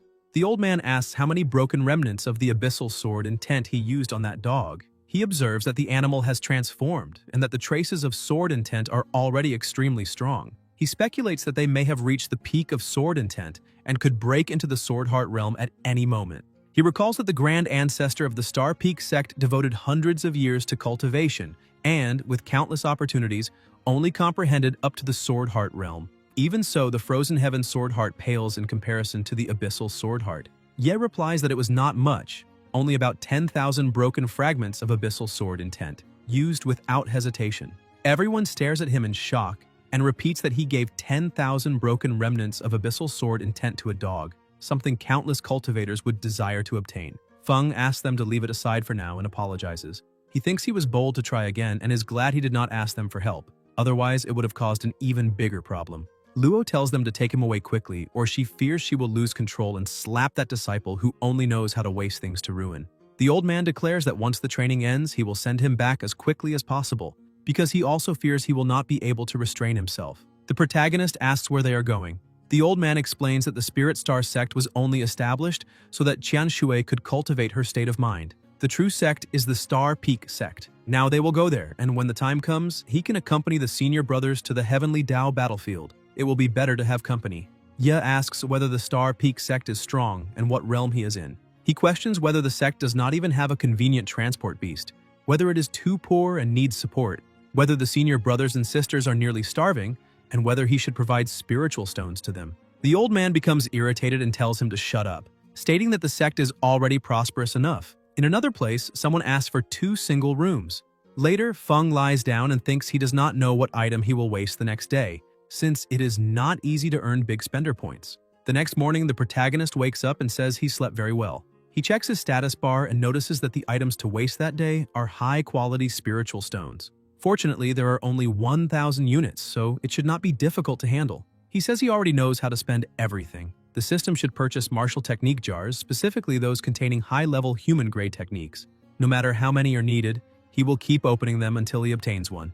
He reflects that, like the spiritual herb jars, the martial technique jars should have about a 90% chance of granting low-level human-grade techniques and about 80% for mid-level techniques of the same grade. The system notifies that 100 big spender points have been consumed and congratulates him for obtaining the high-level human-grade martial technique, Fire Dragon Fist. The protagonist thinks he succeeded on the first attempt after spending 100 points and considers himself very lucky. Then the system informs him that the technique requires Fire Attribute Spiritual Chi to be executed. Yes states that he does not possess Fire Attribute Spiritual Roots and asks where he will obtain Fire Attribute Spiritual Chi. The system instructs him to try converting his spiritual Chi. Lights appear around his hands. Feng realizes that even without spiritual roots, he can convert the pure spiritual power within his body into different attributes of spiritual Chi. Thus, he can attempt the Fire Dragon Fist. A voice tells him to get up slowly for breakfast because afterward they need to continue the journey. And the protagonist thinks that maybe later he will try the Fire Dragon Fist. Half an hour later, the old man reminds him that he had said the day before that they needed to hit the road early that day, yet they still ate breakfast slowly. Ye replies that eating slowly is good for the body and mental health. The old man stares at him and asks what he is doing, whether he is pouring heaven's blessing into a bag of profit. Feng keeps pouring the crystals. The old man, already quite irritated, says that although he does not know how many spiritual stones and treasures he possesses, he cannot waste them like that, because when one day he has nothing left, even if he awakens to reality, it will be too late, and asks whether he understands. The protagonist asks if he knows what the most painful thing in life is and says that each person has their own life, so the most painful thing for each is different. For sword fanatics who follow the path of the sword, the greatest pain is failing to comprehend the true essence of the sword before losing their life. For alchemists who follow the path of pills, it is failing to refine an unparalleled elixir worthy of leaving a legacy before death. For formation masters who follow the path of formations, it is failing to create the supreme formation they envisioned before dying. As for him, the most painful thing is to die while still having money. The old man calls him a spendthrift brat and says he wants to see how long he can keep throwing things away. They arrive at the Star Peak sect and Ye thinks he has finally finished playing around because his hands are almost numb. He comments that the so-called Spirit Star sect is nothing more than a small hill and cannot compare. The old man calls Steward Song and says that the child is his personal disciple, explaining that in a few days, the other senior disciples will go to the Heavenly Tao battlefield. So Feng must behave well these days because they will depart in 3 days. The protagonist tells Steward Song that he will trouble him for a few days, and the steward replies that there is no need for formalities. Ye notices something and asks what is happening there. Song explains that today is the day when outer and inner disciples compete against each other, and that he can go join the fun. The system then notifies that a random task has been issued. The host must become the champion and defeat 100 opponents of the same realm. Success will earn 500 big spender points, and failure will deduct 500 points. Feng does not hear anything the master is saying, fixates on the 500 points, and thinks that since he is short on big spender points, he will give it a try. In the arena, the protagonist enters and people look at him, asking who he is. Observing that he is not even wearing the Star Peak sect robe and yet has entered the arena, questioning whether he is preparing to challenge someone, perhaps someone from another sect coming to provoke. Ye introduces himself, saying he is at the peak of the 9th layer of the Qi-gathering realm, that he is the personal disciple of the esteemed Luo, and that today he will participate in the challenge there, asking the senior brothers and sisters for guidance. Everyone is surprised and asks if he is the personal disciple of the Holy Maiden, commenting that they heard she is establishing her own sect and wondering how he managed to attract her attention, saying that if they could become the esteemed disciples of the Holy Maiden, even if they had to shorten their own lives by decades, they would be willing. At that moment, someone steps forward and says he will accept the challenge. It is Meng Yang. People comment that he joined the sect less than 3 years ago, yet his cultivation has already reached the peak of the 9th layer of the Qi gathering realm, and that the mid-level Earth-grade cultivation technique he practices surpasses low-level Earth-grade martial techniques. So, it seems a great spectacle is about to begin, because everyone is curious about the strength of Senior Luo's great disciple. The protagonist observes that Meng seems quite well known in the sect, and Meng replies that it's not bad to have taken less than 3 years to reach the peak of the 9th layer of the Qi gathering realm, asking how long Ye took. Ye answers that it took him about 10 minutes to reach the peak of the 9th layer of the Spirit Sea realm, a little over 20 minutes to go from the peak of the 9th layer of the Spirit Sea realm to the peak of the 9th layer of the Qi gathering realm, but that in fact it was about 5 minutes to reach the peak of Qi gathering. Meng asks what kind of nonsense that is. Silence falls over the place. People say it is ridiculous, that this guy must be dreaming, because Yang took 3 years and he says he took 30 minutes, when they themselves take 30 minutes just to find a restroom when they have a stomachache. They comment that Feng's boasting is excessive, that he is arrogant and conceited, and question why the Holy Maiden would choose him as her personal disciple. The protagonist says they don't believe him even when he tells the truth. Meng charges forward using the Misty Water Steps, a mid-tier Earth-grade movement technique, declaring that there has been enough nonsense. Ye clenches his fists and unleashes the Fire Dragon Fist, releasing an intense blaze of power. Song notices the situation and says this is bad, that he can't dodge and must use the wave-splitting sword to defend himself. The attacks continue to be launched, flames engulf the area, and an explosion erupts. Some people raise barriers to try to protect themselves as the power spreads, while others are still struck and say it's impossible, that they cannot withstand such a terrifying spiritual impact. The fire dragon still hasn't disappeared. Someone runs in desperation, it's Meng, saying that not even the wave-splitting sword could block the attack and that they are in trouble now. The protagonist continues using the Fire Dragon Fist and thinks this is exactly what he wanted to test. Song has no alternatives left and, almost in tears, asks where that monster came from and declares that he surrenders. Excited, Ye asks who's next, says he wants to fight 100 of them and wonders if this is what sparring feels like, saying it's far too thrilling. The crowd panics and tells him to wait, shouting for him to stop damaging the sect's property. Feng declares that anyone who challenges him in the arena will be struck down by him personally and thinks that relying only on luxury does not allow one to experience the true thrill of battle, because that is what an exciting fantasy world is all about.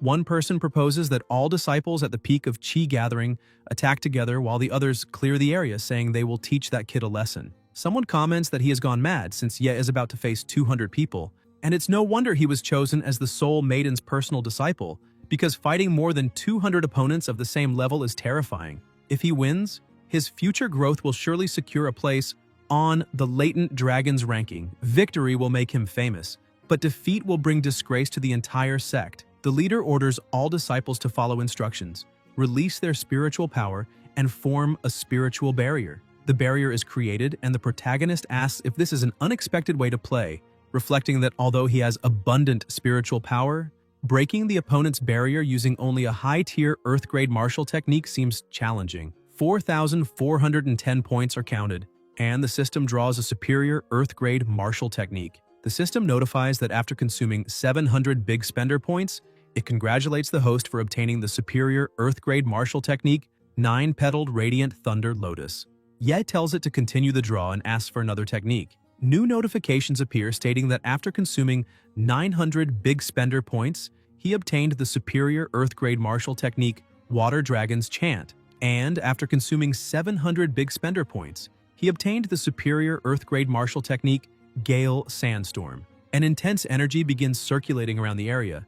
Feng declares that this should be enough. The protagonist executes the 9-petaled Radiant Thunder Lotus together with the Water Dragon's Chant. One disciple asks about the Thunder spiritual power and whether he also possesses a Water spiritual root, questioning what kind of martial technique that is and where that monster came from, saying he has 3 types of spiritual roots and that even the residual energy he emits is hard to endure. Ye advances and warns them they had better be ready for that move. A massive impact occurs.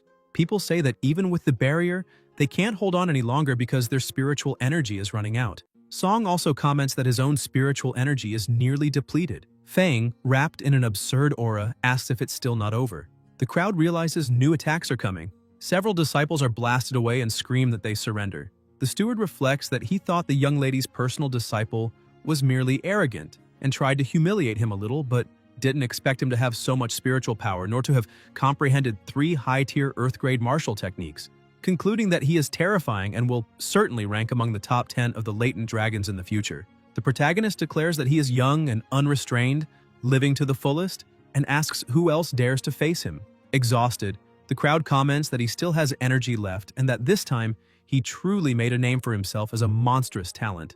In the sect's main hall, Zhao asks if they know why the sect master summoned them there. Du replies that he doesn't know, since the master rushed back that day after having left a few days earlier. Chen comments that it may be related to the celestial Dao battlefield. The old man says he gathered the 5 of them to inform them that they will soon have a new junior disciple, who for now is only at the peak of the Qi-gathering realm, and that they will need to take good care of him. They comment that there will be another junior disciple, and one of them says she will finally no longer be the youngest. Tian states that, speaking of the Star Peak sect, it is one of the leading sects on the Xuantian continent. Xing agrees and says that to become a core disciple, one must stand out in every aspect, such as talent, comprehension, and spiritual roots. Zhao asks whether the sect master can say what exceptional qualities this junior disciple possesses, and the master replies that he has a lot of money, is extremely wealthy, a true spendthrift and big spender. Zhao comments that even the personal wealth of lone experts cannot compare to a fraction of the sect's resources. Xing questions whether that can be considered exceptional. Du says this junior disciple must have truly extraordinary qualities, and Chen asks if the master is joking. The master says they do not understand, but after spending time with him, they will naturally comprehend. In a few days, when he finishes his experience at the celestial Dao battlefield, they will follow him to the Star Spirit sect founded by the Holy Maiden. He adds that they should not blame him for not remembering, and that when they have free time, they should pay more attention to him, because even what he trims from his own fingernails might be useful to them. He thinks this is extremely clever, because by following Feng, the sect will not only cultivate 5 unparalleled experts, but also free up more resources to train other disciples. The master also comments that they are not even as good as a dog, and that if any of them had obtained the abyssal sword intent back then, they would have soared. They look at one another and fall silent. The master says certain things can only be understood through real experience, and that he will first introduce them to the junior disciple, reminding them again that he is the god of wealth, and that in future interactions they must keep their eyes wide open. They talk about 4 elemental roots, about how terrifying Ye is, how he has mastered 3 high-tier Earth-grade martial techniques, and how frightening Brother Feng's comprehension is. 1 against 200, Brother Feng seems like divine punishment. Xing says he cannot shake the feeling that they have lost something important. Zhao asks if he is sure this junior brother has nothing exceptional besides being rich and extravagant. The master replies that he knows nothing more, only that he is rich and extravagant, and that instead of asking him, they should ask the inner disciples. They all wonder whether that is still the sect master, since he does not even know the real situation of the junior brother, and yet is considering granting him the status of core disciple. Elsewhere, the scene is completely destroyed. Du remarks that today was supposed to be the day of confrontation between inner and outer disciples. Xing observes that the situation ended up turning into a battle among themselves this month. The master asks what is going on there. Song replies that he became famous in a single battle, an overwhelming presence, because Ye did everything alone and fought against more than 200 disciples of the same realm, emerging victorious. Everyone is shocked upon hearing this and asks if he truly won in a respectable manner. Silence falls over the group, and the master asks them to report the details. 2 minutes later, he recalls what the sect leader said, that the spiritual sea opened within Feng's body is more than 20 times larger than his own, and thinks that in that case, Ye alone equals 400 cultivators of the same realm. He then realizes he has not checked Feng's spiritual sea in recent days, and that he has been negligent. Chen questions whether a single person's spiritual power can really reach such a terrifying level. Du once again mentions the 4 elemental roots, and the comprehension of 3 high-tier Earth-grade martial techniques. Tian asks if he is still provoking and whether he finds that amusing. Zhao wants to know where the junior brother is. The steward replies that he has already returned to the residence at the inner gate of the main peak, courtyard 111. Main peak, inner gate, courtyard 111. They move quickly. Zhao says they will meet the junior brother first. Song comments to the sect master that moments earlier Chen called Feng junior brother, and asks whether he plans to make him the 6th core disciple of the sect. The master replies that he must not inform the 3 grand elders about Ye's situation, because he is his daughter's personal disciple and no one can take him away. The steward says that even if he does not inform the 3 grand elders, the news has already spread, and not only the 3 grand elders know, but the other 4 Grand Elders are aware as well. The Master concludes that this may become a problem and says he will see what he himself decides to do. Elsewhere, the protagonist is lying down and remarks that in the audience, people no longer pass by in their former colors. While on stage, someone sings a heartbreaking farewell song until a group quickly approaches. Ye asks who they are and what they are doing there. Everyone begins introducing themselves. Feng asks whether he is not the Master's personal disciple, whether he went out for a short time and now shows up with 5 more senior brothers and sisters. Zhao says he misunderstood and that he will explain calmly. After some time, still in the same place, the protagonist states that having 2 identities changes nothing, since he is both the Master's personal disciple and the 6th core disciple of Star Peak sect. He wonders whether, as the junior brother and since it is their first meeting, he can offer some gifts to his senior brothers and sisters. He thinks that everyone there is a genius comparable to the greatest talents of the sect, and that, for this first meeting, he would like to give each of them 100,000 high-grade spirit stones as a small token of goodwill. The system notifies that the amount is within the permitted spending range, and Ye reflects that although it was only a sudden idea to propose that amount while spending points, it apparently works. Xing comments that even though the junior brother has unparalleled talent, after learning his identities, she still feels a little nervous, but also says he is truly cute and that, as the second senior sister, she will protect him in the future. Du says she has finally stopped being the youngest and now has a junior brother to tease. Feng says that since it is their first meeting, this is only a small gesture of gratitude. The protagonist hands the gifts to each of them. Zhao thinks about infusing spiritual power into the ring to check and asks whether it really contains 100,000 high-grade spirit stones.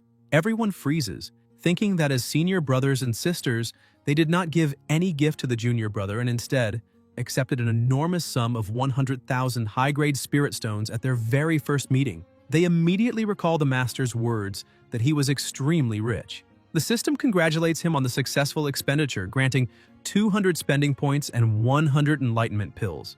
Enlightenment pill, no rank. Any creature that swallows it can immediately enter a state of enlightenment for 20 minutes, cannot be used to obtain big spender points. Ye comments that these enlightenment pills do not seem meant for squandering. Feng tosses 1 pill to each of them and they ask what it is. The protagonist replies that it is the enlightenment pill. They grow curious and ask whether, upon swallowing it, they can truly enter a state of enlightenment instantly.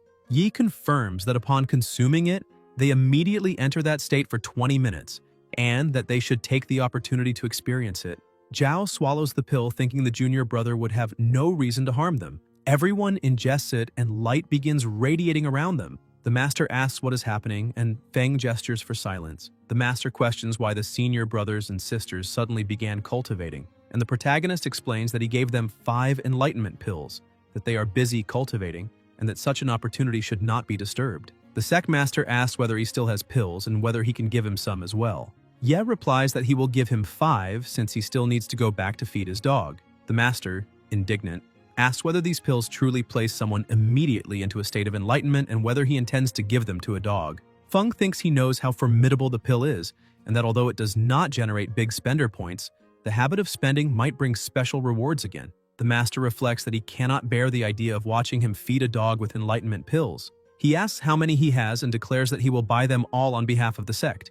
After all, he is also part of the sect and should understand. The protagonist replies that, put that way, he truly understands, but thinks that if he refused and did not let the dog eat until it was satisfied, it would be more painful than the final blow itself. The Master then says that the 5 Grand Elders want to see him, perhaps to accept him as a disciple or discuss something similar, and that in any case he needs to be cautious when the time comes.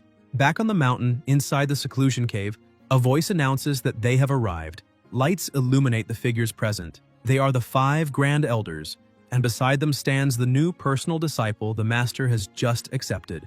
Luo Tianxing states that he fought alone against more than 200 disciples of the same realm, possesses 4 spiritual roots, and has comprehended 3 high-level Earth-rank martial techniques, crushing opponents at the same level, and that such a genius must be fully nurtured. The 5 Grand Elders present are Jiang Haoyu, Cao Minfeng, Cheng Xingfei, and Chu Yunxuan.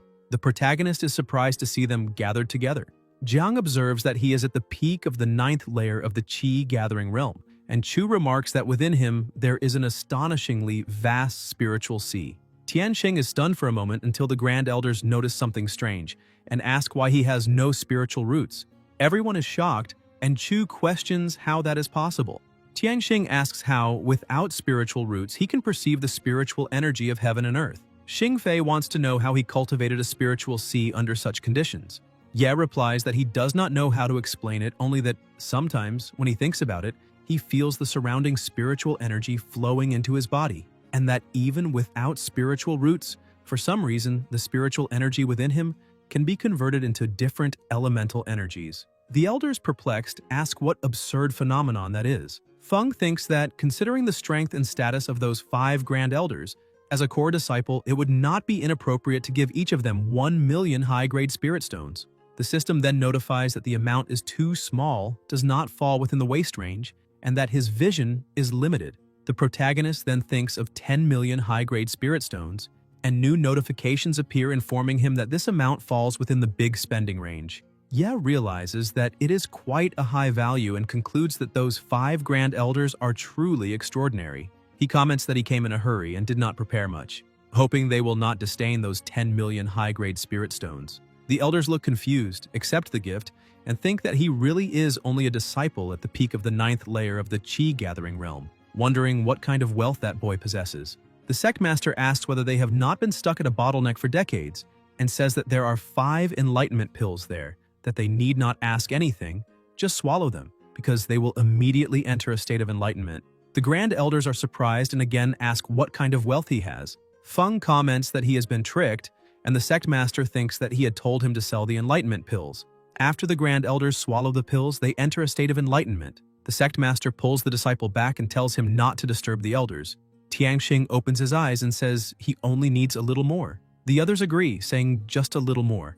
Tianxing asks how many enlightenment pills the two of them still have. The sect master replies that he is not sure, but Ye should still have some, although he is planning to take them back to feed the dog. The protagonist asks him not to bring up that matter again. The grand elders are shocked and ask about feeding a dog with that.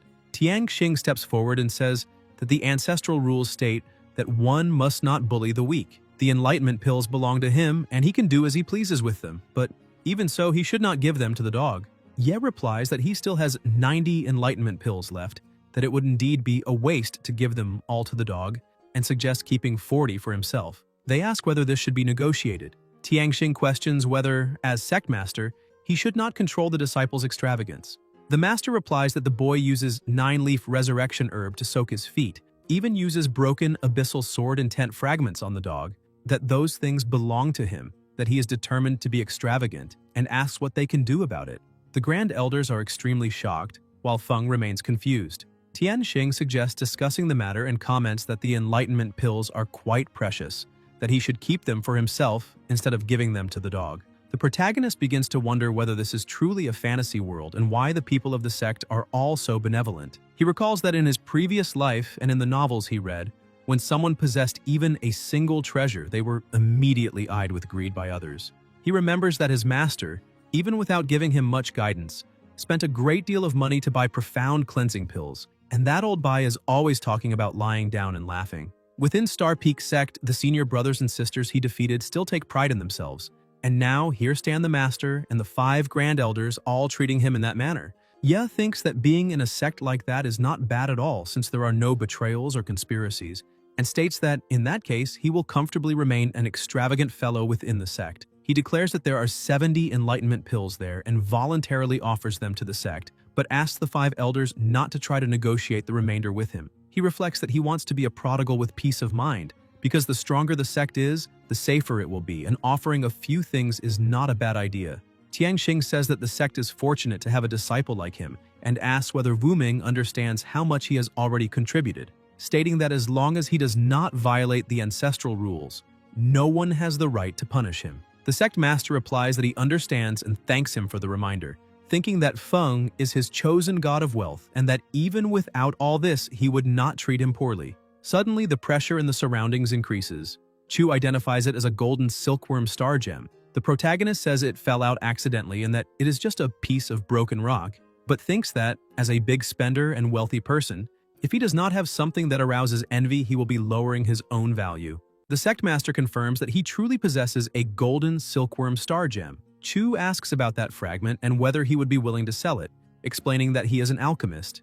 Ye replies that no, He does not have much of that material and was thinking of using it in the future to build a latrine. Everyone is shocked at the thought of a latrine made from golden silkworm star gems and remains frozen. Chu asks if he knows how important that gem is to an alchemist, and Feng replies that he does not, but that when he gathers enough to build the latrine, the sight will be dazzling. The sect master questions what he means by gathering enough and explains that those gems are extremely rare spiritual ores capable of absorbing lightning tribulations, asking whether he plans to hide in the latrine during future tribulations. Chu insists on the matter of gathering enough and asks whether that means he can obtain more golden silkworm star gems in the future. The protagonist replies that of course, and that if anything is left over after building the latrine, he will keep a little for himself. Chu states that using the gem to build a latrine is actually an excellent idea.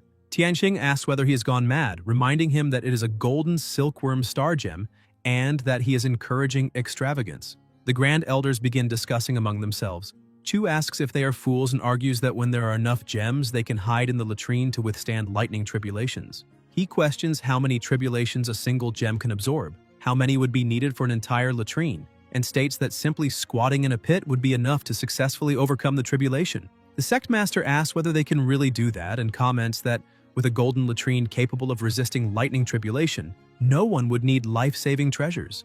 Ye feels a chill down his spine and wonders what they are planning. 10 minutes later, Tianxing declares that this time, the Celestial Dao battlefield is full of dangers, and that he must gather all disciples in the Qi-gathering realm to ensure the safety of Feng, the god of wealth. The protagonist states that he believes he can enter the battlefield alone, and that with his current strength he can take care of himself. The sect master replies that the battlefield is not child's play, and that it is better to follow the Grand Elder's arrangements. Tianxing stares at him intently. Ye argues that if there are too many people, his training will lose its meaning. Tianxing advises him to be extremely cautious and not to trust anyone easily. Feng thinks that although more people may seem to bring safety, in practice, it could be more dangerous if they encounter a threat they cannot handle. He also realizes that he still does not know how the Guardian team of the Big Spender system operates. After bidding farewell to the Grand Elders, Ye returns to the residence at the main peak, and Feng asks whether they have not left yet. Zhao asks whether he still has more of those enlightenment pills he handed out earlier.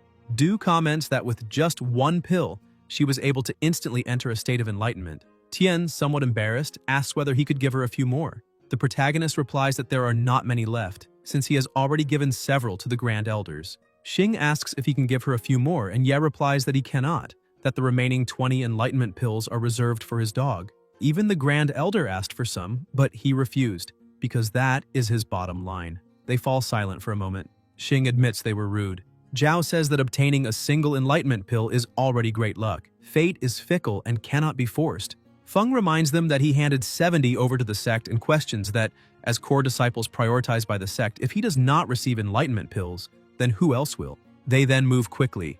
Zhao states that he will ask for a pill first, and that if in the future he needs help with anything, they will be ready to serve him. Everyone disappears, and the protagonist comments that they could at least have fixed the roof before leaving. He reflects that the days of being a prodigal god of wealth are monotonous, tasteless, and luxurious, and the system asks where he got the red wine from. Ye tells the system to wait and questions why, earlier, when he gave each of the 5 Grand Elders 10 million high-grade spirit stones, there were no rewards. The system responds that the 5 Grand Elders did not genuinely accept them with the intention of keeping them, and that the Big Spenders event is still ongoing and has not ended. Feng gets irritated and questions whether they have grown old and senile, failing to enjoy things while they can. Tianxing approaches and says he hopes he is not disturbing his rest. The protagonist replies that not at all and says he can use the spirit stones as he pleases, since he has plenty, asking if he did not come to return them.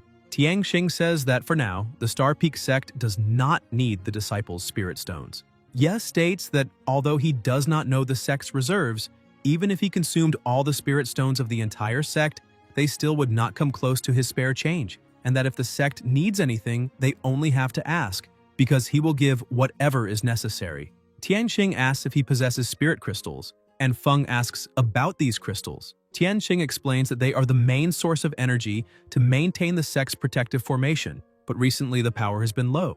He thinks that although he was only testing his wealth, if he could truly obtain some spirit crystals, it would resolve the urgent need. The Star Peak sect is one of the largest sects on the Xuantian continent, but it is vast, and over thousands of years, several enemies have grown with equivalent strength. In recent centuries, the amount of spirit crystals obtained from the celestial Tao battlefield has decreased. The protagonist thinks that the people of the sect are like family to him and wonders whether it would be excessive to give 10 billion high-grade spirit crystals to his family. The system questions whether he has no shame and confirms whether it is really 10 billion, notifying him that the sect would not be able to burn through that even in hundreds of years and that at most he could consider 1 billion. Ye tells the system to watch closely because the people of the sect are his dear relatives, brothers and sisters, and they need a raise. The system says absolutely not. Feng wonders whether the system is actually bargaining and concludes that perhaps it is not so rigid and that he might negotiate more in the future. He then settles on 100 million high-grade spirit crystals and the system notifies that 100 million have been issued. Tianxing thinks that spirit crystals are exclusive to the celestial Tao battlefield and that he probably does not have any to spare and that there is no need to exaggerate. The protagonist asks him to wait and declares that there are 100 million high-grade spirit crystals. Tianxing is shocked upon hearing the number and says he must be having auditory hallucinations in his old age, but Ye replies that he is not hallucinating. Tianxing thinks that even if they sold everything the Star Peak sect possesses, they would not be able to obtain so many high-grade spirit crystals. Feng extends his hand and delivers the crystals, which pile up covering mountains and plains, leaving Tianxing completely stunned. The system congratulates the host on a successful spending spree, granting 200 big spender points, and then another notification informs him of 300 more big spender points,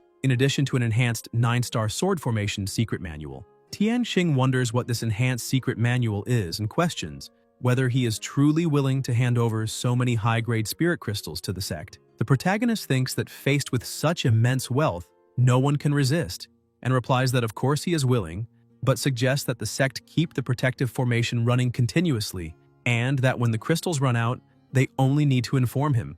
Tianxing states that this is unacceptable, as high-grade spirit crystals are extremely precious, and if the sect is not facing a crisis, they cannot be so wasteful.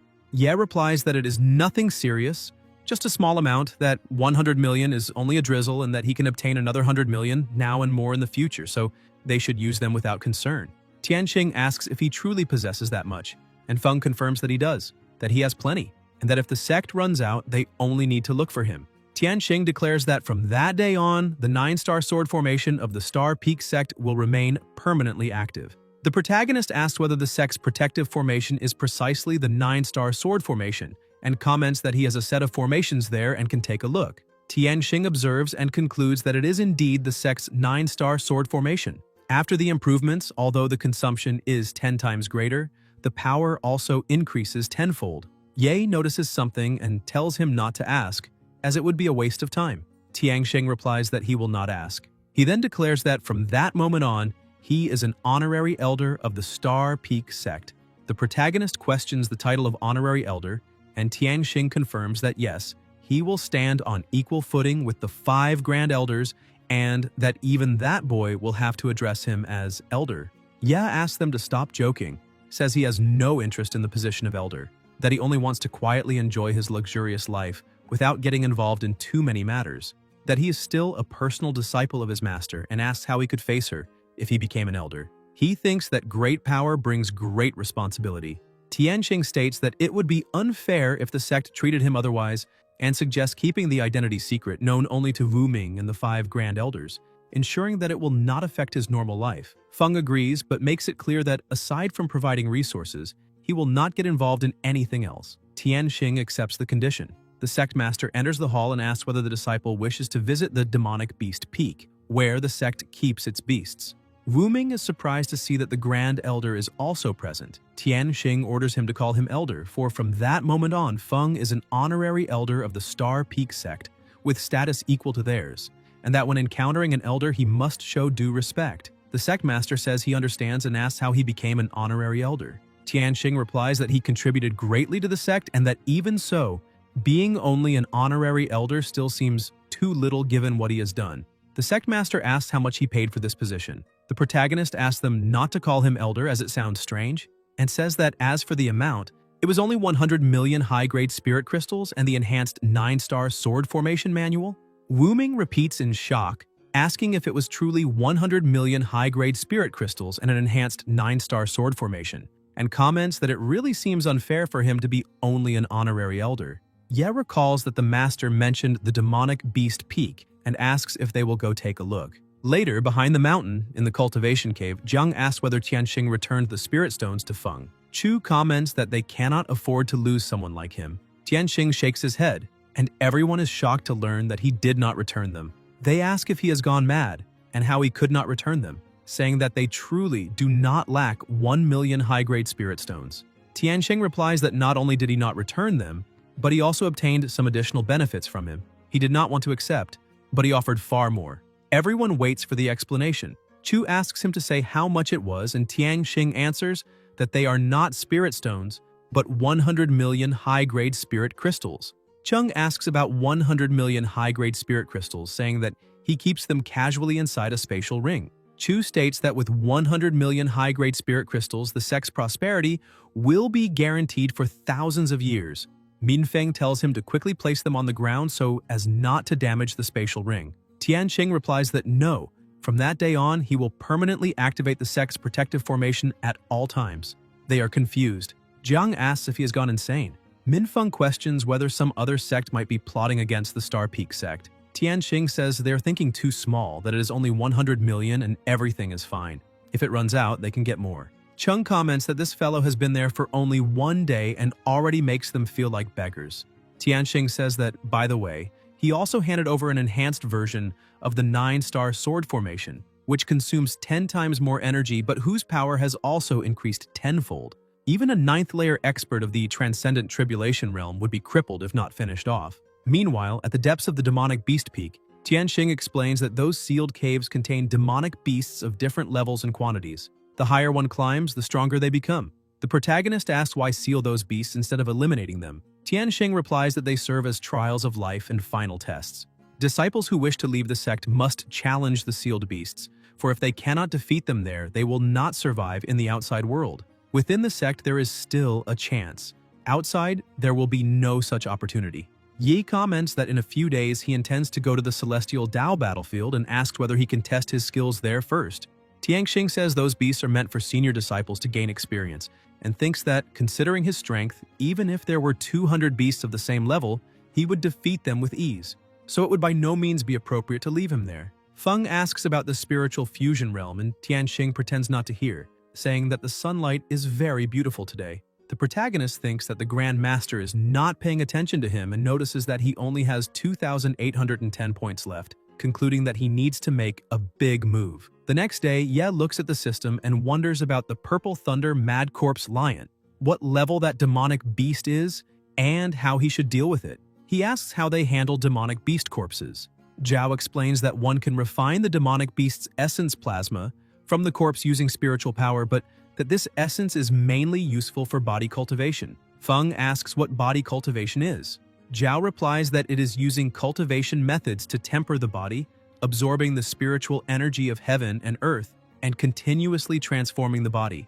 Body cultivators possess terrifying combat power, and demonic beast essence plasma is the best auxiliary resource for them. The protagonist says he understands and asks about simply roasting and eating the demonic beast directly. The senior brother comments that the more powerful the corpse, the harder it is to refine its essence plasma. In the case of very strong beasts, if they do not refine the essence and merely roast and eat it, that would be quite extravagant. Ye asks whether there are body cultivators in the sect, and the senior brother tells him to wait and listen. The Grand Elder is a powerful transcendental body cultivator, and his identity as a weaponsmith is linked to that. There are rumors that when he was 10 years old, but Zhao interrupts and asks whether he happens to possess the corpse of an extremely high-level demonic beast and plans to roast it directly. At the training ground, people ask if he is going to fight again that day and say he is truly motivated. A boy lying on the ground asks them not to look at him, stating that he chooses to surrender. Feng jumps down from the roof and says there will be no fight today and that everyone can help him with that meat, as he is paying for a barbecue for all. Upon seeing the crystal shining, they move quickly and comment that they just repaired the arena. When the smoke dissipates, they are surprised by the size of the beast and are grateful that it is only a corpse.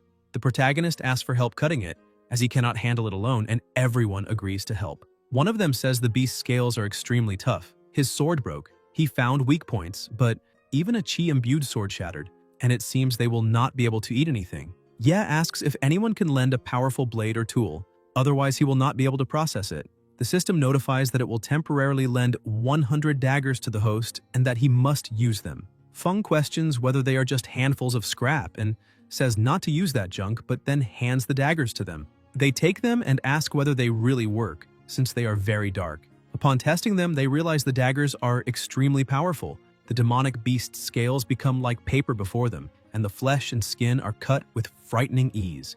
One of them ends up cutting his own finger, and the protagonist thinks that who would have thought those seemingly poor daggers would be so effective? The system notifies that the daggers are a temporary loan and must be returned afterward. Otherwise, a significant amount of big spender points will be deducted.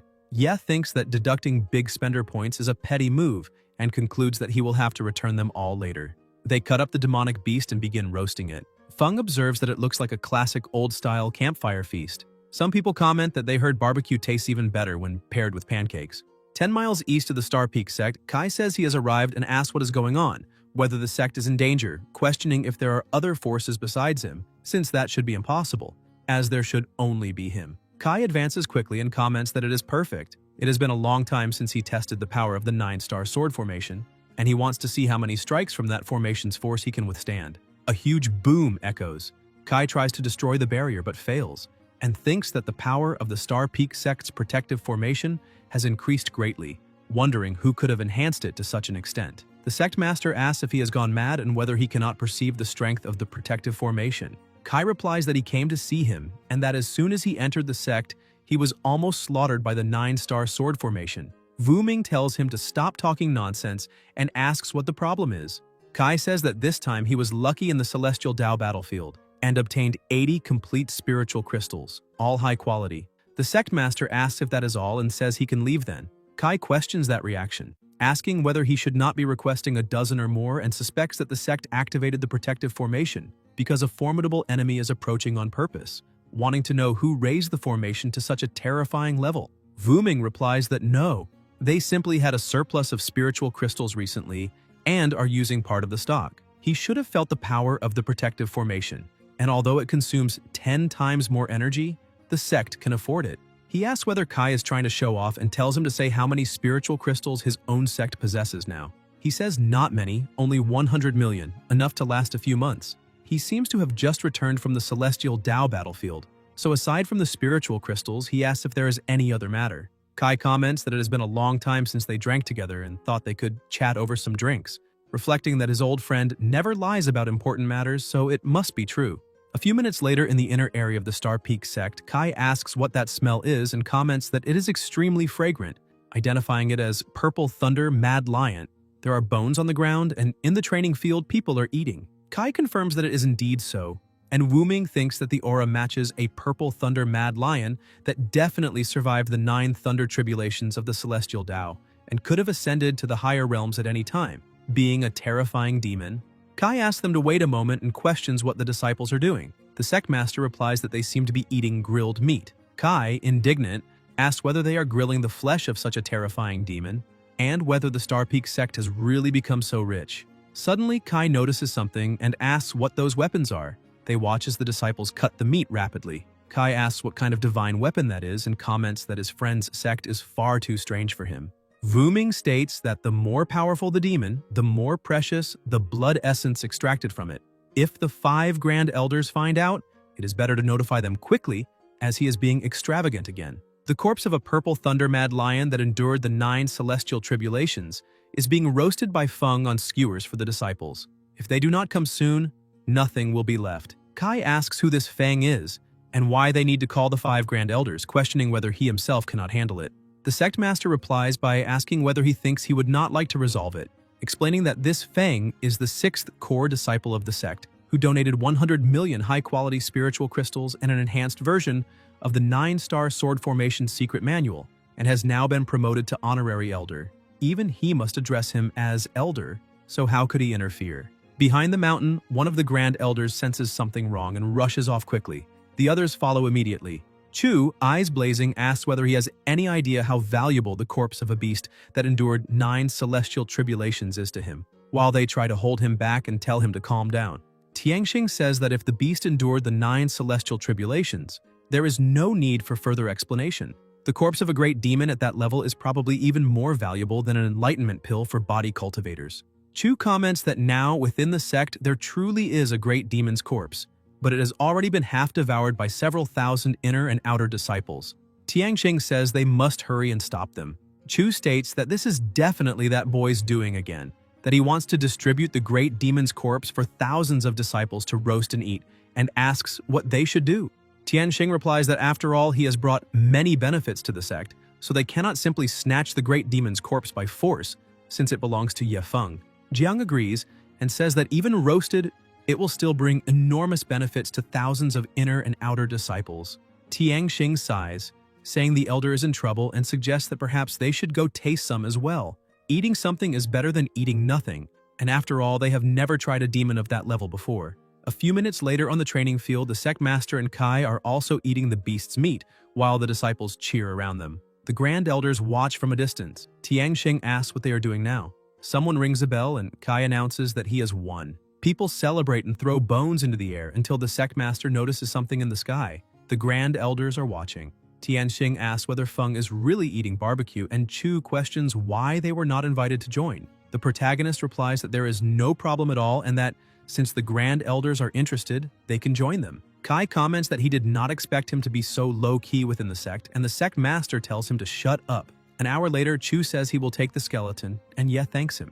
Wu Ming introduces his old friend Kai, explaining that he is a fourth-layer body cultivator who has transcended the tribulation realm. Feng remembers that the Grand Elder ordered the Master to address him as Elder, and then greets Kai as Senior. Kai says there is no need to be so formal. The protagonist explains that, as his Master's friend, he is naturally a senior to this junior. Kai asks why Wu Ming calls him Elder while he calls him Master. Wu Ming replies that he is the personal disciple of his daughter, so in a way he himself is his master. In any case, it is complicated to explain. The system notifies that the Big Spending mission has been completed, granting 1,000 Big Spender points and 200 essences of Purple Thunder Mad Lion Plasma. Transcendent Tribulation Realm, Peak of the 9th Layer, a demonic beast that endured the 9 celestial tribulations. Ye wonders what exactly enduring 9 celestial tribulations means, and why the title is so long. The system explains that on the Zhuantian continent, for cultivators or great demons to ascend to the higher realm after reaching the peak of the 9th layer, they must survive the 9 celestial tribulations. Fang concludes that this is the strength classification level after the peak of the 9th layer of the Transcendent Tribulation Realm. Kai says he was fortunate to taste such a delicacy thanks to him, but still considers that great demon essence a waste.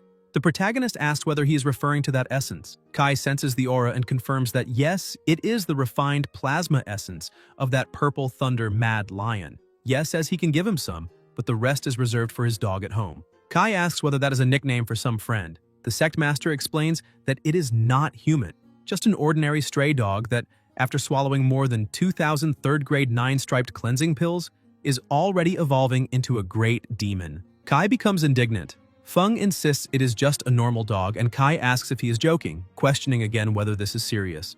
The protagonist says that if there is nothing else, he will take his leave. Wu Ming asks Kai to accompany him, saying he will give him an opportunity. Kai asks why they are leaving, says they have not answered his question, and wants to know what opportunity it is, what kind of chance the sect can offer. At Wu Ming's residence, Kai asks what that is and whether it is poison. The sect master replies that if their relationship were not so close, he would not offer something like this, asking whether he has never seen it before and explaining that it is an enlightenment pill.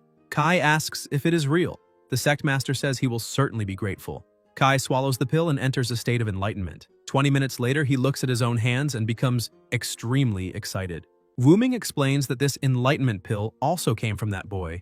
Besides the 70 he gave to the sect, there are still 20 more reserved to feed his little dog. Xia also mentioned this, saying that if he helped Feng with tasks, he would receive a 9-leaf resurrection herb. He no longer cares about the auction house and has become an elder in his own daughter's sect, and that fellow Bai was supposed to supervise his daughter, but now he is completely tied to the sect. Wu Ming asks where he is going, since he has not even had a drink yet.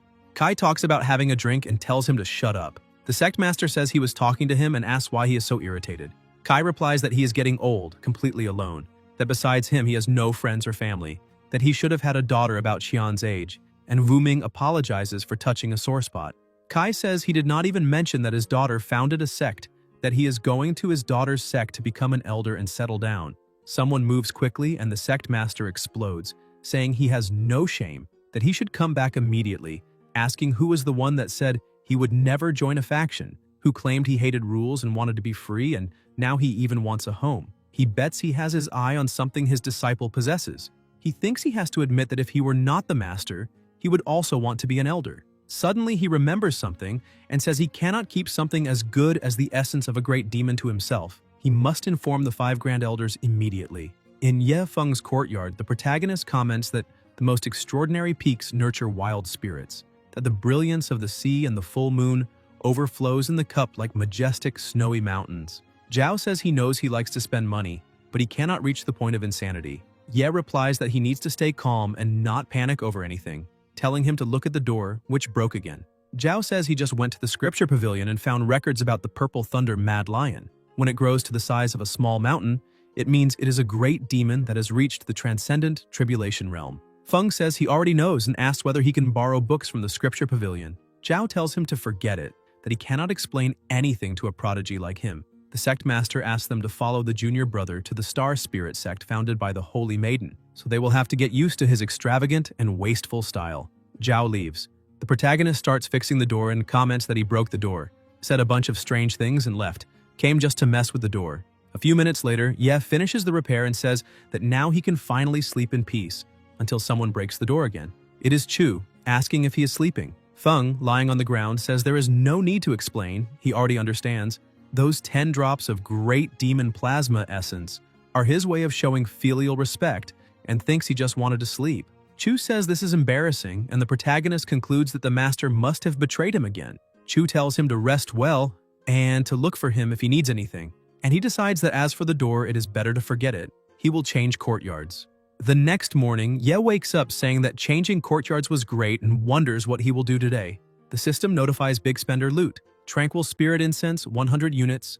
Made from the Millennium Black Divinity Mysterious Tree, when lit it releases an aroma that calms the mind, and cultivating in this state greatly increases efficiency. Feng finds it interesting and wonders whether lighting the incense will make sleep more comfortable. Outside, Wu Ming comments that, observing the past few days, this boy always brings out something good every morning. First, in the Star Spirit sect, he used broken remnants of Abyssal Sword Intent to strengthen the dog. Then, on the way back, he threw out high-quality spirit stones early in the morning. Yesterday, it was the body of the Purple Thunder Mad Lion. The sect master says he suspects that this prodigy only has a good day if he spends something valuable every morning. Suddenly, Wu Ming smells something, widens his eyes and runs, saying it is tranquil spirit incense, but definitely not ordinary. The protagonist notices someone barging into the room and asks what they want, whether there is a problem with the door again. Tian Xing approaches, sniffs, and confirms that it really is tranquil spirit incense. Ya asks what is wrong with all of them. Tian Xing asks what spiritual wood that incense is made from, and Feng answers that it comes from the Millennium Black Divinity Mysterious Tree. Tian Xing comments that this tree is not bad at all. The protagonist retorts that is all he can say, just not bad, and concludes that then this so-called Millennium Black Divinity Mysterious Tree must not be that impressive, thinking it is not as good as the things he gave before and that this time they are looking down on it. Tian Xing merely hopes that none of them ascend right now. The protagonist says that lighting them one by one is far too slow, since they are all just pieces of trash, and that they should use a brazier because it will be faster. Wu Ming thinks there are hundreds of them. Tian Xing agrees that there are 100. Wu Ming says it feels as if his heart is bleeding plasma, and his partner comments that, in truth, there is no difference between lighting 1 or 100 at once. Everyone is feeling a mixture of emotions at the same time, such as anxiety, pain, worry, and frustration. Then Ye goes to his bed to sleep. Tian Xing asks if he burned 100 tranquil spirit incenses, and then went to sleep, and whether he is trying to enrage him. He also asks if he is resting because he will not disturb him. Beside the courtyard, Tian Xing is extremely irritated with the boy and curses him with every swear word possible, saying that he feels much better after cursing. Raoyu tells him to forget it and mentions the Millennium Dark Divinity Tree on the Celestial Tao battlefield, stating that he has not seen anything like that in more than 5,000 years.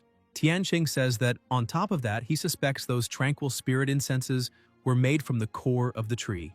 Raoyu replies that then it is not something as simple as being only a little over 10,000 years old. Someone, speaking with their back turned, says that after all it is Feng's doing, and that out of sight, out of mind, he definitely will not come back in the future. Tianxing says he really does not know where that boy gets so many treasures that make them jealous. Rao Yu comments that it is a blessing for the sect to have that boy, but criticizes his extravagant and dissipated habits. Wu Ming says that if the 5 great elders cannot change that, it is better to close their eyes and enjoy the situation. Chu agrees and says that makes sense. Everyone thinks it is a good idea. They sit on the ground and begin to enjoy the feeling. An hour later, the protagonist wakes up and says that the incenses finally burned out.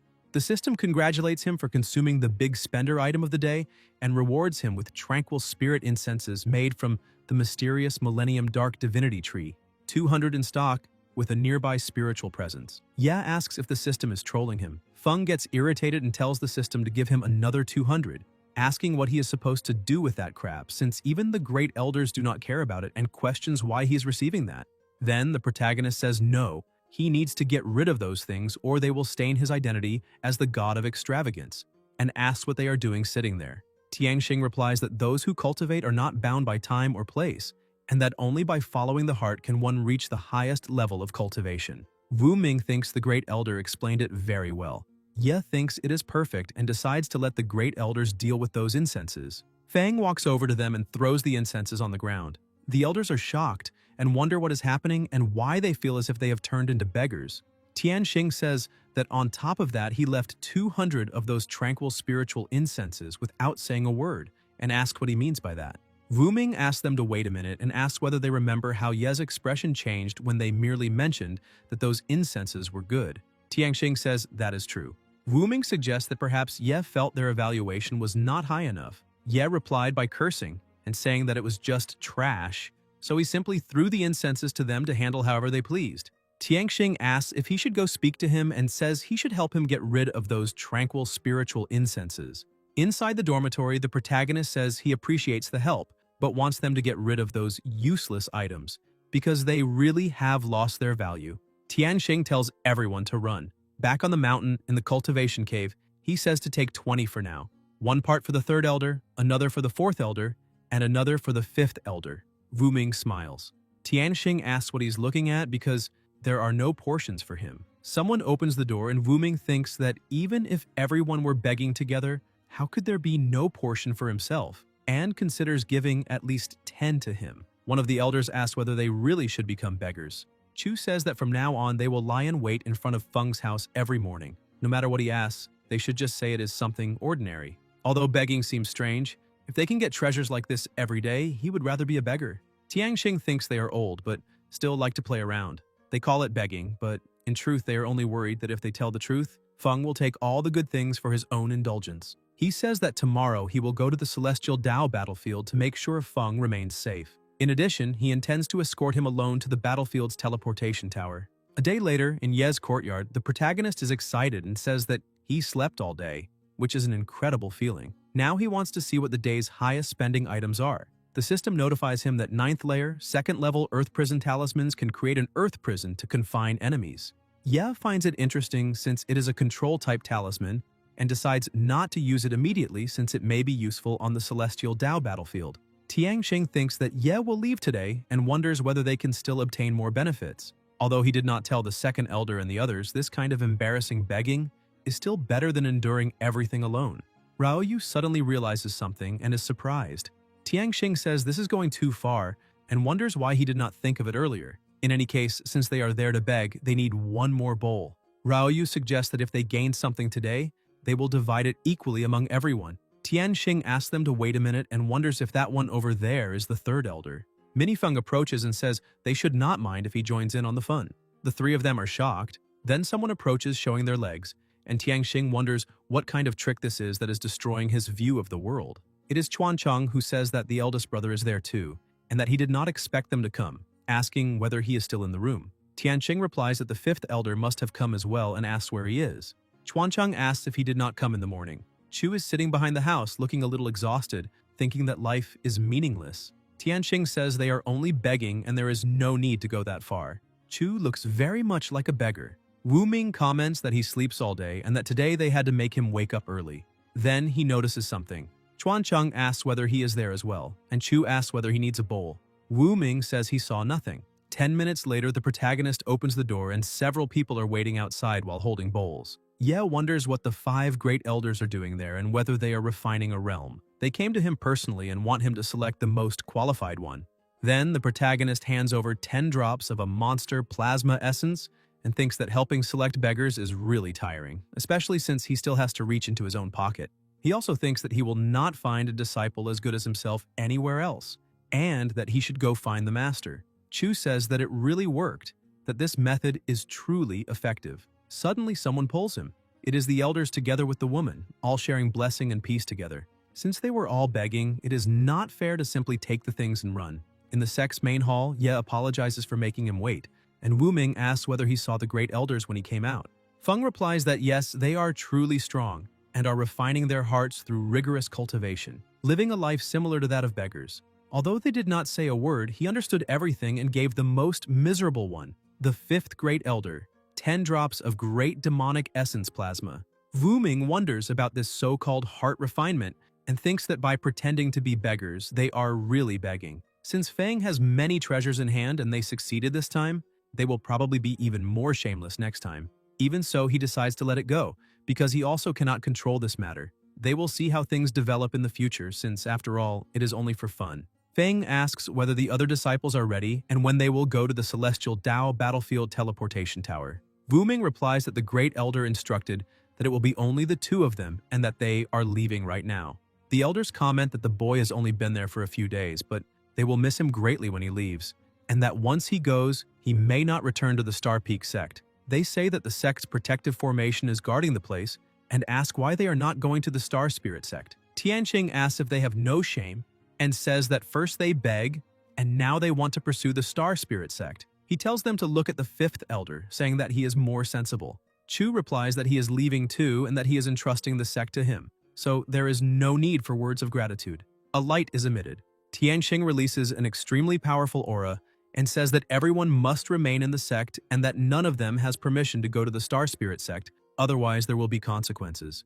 They think that it seems they really did anger the eldest brother. On top of the flying sword, the protagonist thinks that everything is very calm, since there are no signs of demon beasts or cultivators on the road, something completely different from the situation at the Star Spirit sect. Wu Ming says that it is possible that the nearby cultivators are out hunting to train. After all, the demon beasts on the Celestial Dao battlefield are 3 times stronger than ordinary beasts of the same rank and species. On the Celestial Dao battlefield, a single demon beast can eliminate 3 ordinary beasts of the same rank and species, and the same goes for cultivators.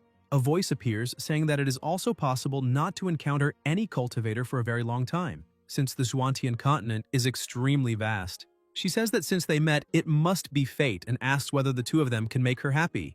Wu Ming says that this is not good because she is a great demon and says that he will hold her off while the protagonist must flee quickly. The great demon tells them not to leave. Her power is surreal and intense. An explosion occurs, and the great demon says that this time he will not be able to escape. Wu Ming states that, as expected, that is the power of someone in the 9th layer of the transcendent tribulation realm. The great demon asks how about making an interesting deal and says that if he can make her heart race, she may let him leave safely. Wu Ming asks why he would trust the words of a demon. Something begins to float toward her, but the great demon notices that something is strange. Wu Ming asks whether the protagonist has gone mad and says that this demon is just playing with them. If he takes out such a precious treasure, she will have even less reason to let them go.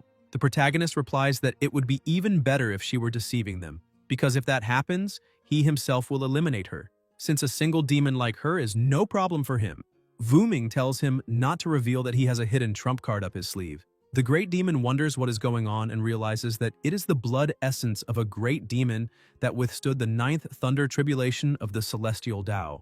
Even she herself has only withstood 2 thunder tribulations of the Celestial Dao so far. She looks at the 2 weak people before her and wonders why someone in the 9th layer of the Qi-gathering realm possesses the plasma essence of a great demon. Then she says that they can leave, thinking that these 2 people may be dangerous and that she cannot risk her life like that. Wu Ming says they should leave, because whether she is telling the truth or not, it is better to try to get out of there first. Ye asks why they should leave. He says that it is not easy to find a demon beast like her, and asks how they can simply leave before witnessing her true form. Wu Ming signals for him to stay quiet. Feng comments that he still has 50 drops of the great demon's plasma essence, and that if she kills him, all of them will be hers. Wuming says that taking one's own life is a sin. The protagonist then wonders where his bodyguards are because if he could eliminate her, even treasures more valuable than the great demonic plasma essence would be theirs to take. The great demon thinks that this young man is definitely not an ordinary person. She is certain that someone powerful is protecting him in the shadows, and that if she takes any action against him, she will certainly end up dead, in a tragic end without a funeral. She remains in her true form, still confused. Ye says that she turned into a praying mantis and asks what kind of demon beast that is, commenting that it looks incredible. Wuming replies that it is a plasma-devouring praying mantis and explains that as long as it has a constant supply of powerful plasma essence, it can become stronger and stronger, making it one of the most troublesome and powerful demons in existence. He also says that he never imagined she would become so nervous that she would reveal her true form. The great demon shoots away in flight at an absurd speed and wonders whether she is already far enough. She tells herself that in any case she is cautious and intelligent. Before they could react, she grabbed the essence and fled in time. A great demon of her level should not be defeated by them. And thinking about it more carefully, there is no point reflecting on it now because at least she did not come out losing. At that moment, a voice appears saying that one should sail in a beautiful boat, live like a pirate wherever one is, and enjoy freedom to the fullest. It is the protagonist approaching at a terrifying speed. He says that the time has come to achieve the great accomplishment of suppressing a demon and declares that the brave warrior must sing his song while the mighty wind blows. Wuming observes that they almost caught up with her, but says that he will not be able to maintain that pace for long and that he needs a few more spirit stones. Ye tells him not to give up and to maintain maximum speed. The great demon, in despair, asks how the hell they managed to catch up to her. Feng shouts for her to stop running and fight, saying that if he loses, she can punish him however she wants. But if she loses, she will become his battle Pokemon. The great demon starts crying and asks who would want to fight him, offering to return the plasma essence if they will just let her go. Wuming says that he cannot catch up to her anymore and that they should give up. The protagonist replies that it is too late to give up now and asks to be thrown forward. Wuming throws him ahead and tells him to be careful. Ye approaches her quickly. The great demon screams for him to go away and not come closer. Suddenly the sky begins to split apart. Everyone looks on in confusion and attention as a hole opens in the firmament. Someone emerges from it, saying that the place is very noisy and that thunder is truly annoying. He also apologizes for arriving late to the rescue. The protagonist replies that it is not a problem because he arrived at exactly the right time. The warrior explains that he paved a path through space so that Ye could stay above her. Ye asks whether he is one of the divine guardians and whether he came alone. The warrior replies that he alone is enough to resolve the current crisis. He says that there are countless members among the divine guardians and that, depending on the danger being faced, different squad members are sent to each situation. He then asks whether he has permission to eliminate the threat before them. The great demon begins to beg repeatedly, saying that she was wrong and asking not to be killed. Feng replies that the warrior may return and that if she tries to kill him again, he will call him back. The guardian replies that this will not be a problem and that it is an honor to work for him. The protagonist stares at the great demon and says that he will give her two choices: become his battle Pokemon or lose her life. The great demon immediately kneels and says that she will do whatever he orders. Ye notices a scroll and asks what the hell that is, thinking that he does not understand a single word written there. Wuming explains that it is a plasma contract of heavenly law and that if he spills his plasma over it, he will be able to control her every action. The great demon remains kneeling, waiting. Feng cuts his own finger and says that losing a little plasma is no problem in exchange for a battle Pokemon. As soon as the plasma touches the scroll, an intense pressure spreads all around. The system then congratulates him for obtaining a plasma-devouring praying mantis, stating that he accomplished a great feat. Feng declares that from that moment on, he will be her master and introduces himself as Ye Feng. The great demon begins carrying them while flying, and Wuming says that he knows he comes from a higher realm, asking who he really is. The protagonist replies that he is merely his master's personal disciple. Wuming comments that Qian Shui truly accepted a good disciple. Ye sighs and wonders whether Wuming really does not care about his true identity. Sometime later, in front of the teleportation tower of the Celestial Dao battlefield, Feng comments that there are many people there. Wuming explains that although the Celestial Dao battlefield is dangerous, each realm is an independent space, which guarantees a certain degree of safety. Because of this, countless people seek opportunities and cultivation resources there. The protagonist thinks that he can already deal with 200 fellow disciples and that this should place him among the strongest. He also wonders whether, if he faces danger on that battlefield, the Divine Guardians will appear. New notifications soon arrive saying that the Divine Guardians completely ignore the laws of the Celestial Tao battlefield and can appear at any time. Ye is impressed and thinks that now he can relax and have a little fun. He says that Wu Ming can escort the master back to the sect and that he does not need to wait for him there. Wu Ming thinks that he really wants to return to tell the great elders that they recruited a great demon who withstood 2 thunder tribulations of the Celestial Tao, something that can elevate the Star Peak sect to a new level. A few minutes later, Feng asks whether that is the Celestial Tao battlefield. Someone in a tree asks whether it is his first time there. The protagonist confirms that yes, it is his first time on that battlefield. Lifey jumps down from the tree and asks how strong he is, offering to show him around and saying that she knows the Celestial Tao battlefield well. The protagonist says that he is at the peak of the 9th layer of the Qi Gathering Realm. The two look at each other and say at the same time that they can form a team. Lifey wonders whether he is simple-minded or just stupid. Ye thinks that if he is asking, why would he answer directly, and wonders whether Lifey has some hidden trump card that gives him so much confidence. Lifey says that he has never eliminated anyone in this world and feels that he has lost his reputation in front of the other transmigrators. He did not expect to meet someone there for the first time without an old man guiding him. He proposes splitting equally any resources they obtain. He thinks that if Ye is not weak, he will be happy to cooperate, but if he is weaker than him, then there is nothing to be done. Lifey points at some iron-backed rats and says that Ye can use them to test his strength. He explains that their strength ranges from the 5th to the 8th layer of the Qi Gathering Realm, and that there are around 300 of them there. He asks what he thinks, wanting to see what he is capable of. The protagonist then releases numerous talismans. Leafy is shocked and asks why he took out so many talismans and why he is using 2nd-class 9th grade talismans. Ye asks what he means and replies that, of course, it would be more convenient to start with those. The rats remain calm for a moment until a huge explosion happens and all of them are defeated. Feng still delivers a sword strike to one remaining rat, finishing it instantly. When Li Fei realizes that all the rats were eliminated in an instant, he is completely stunned. He thinks that Ye used more than 300 expensive control-type talismans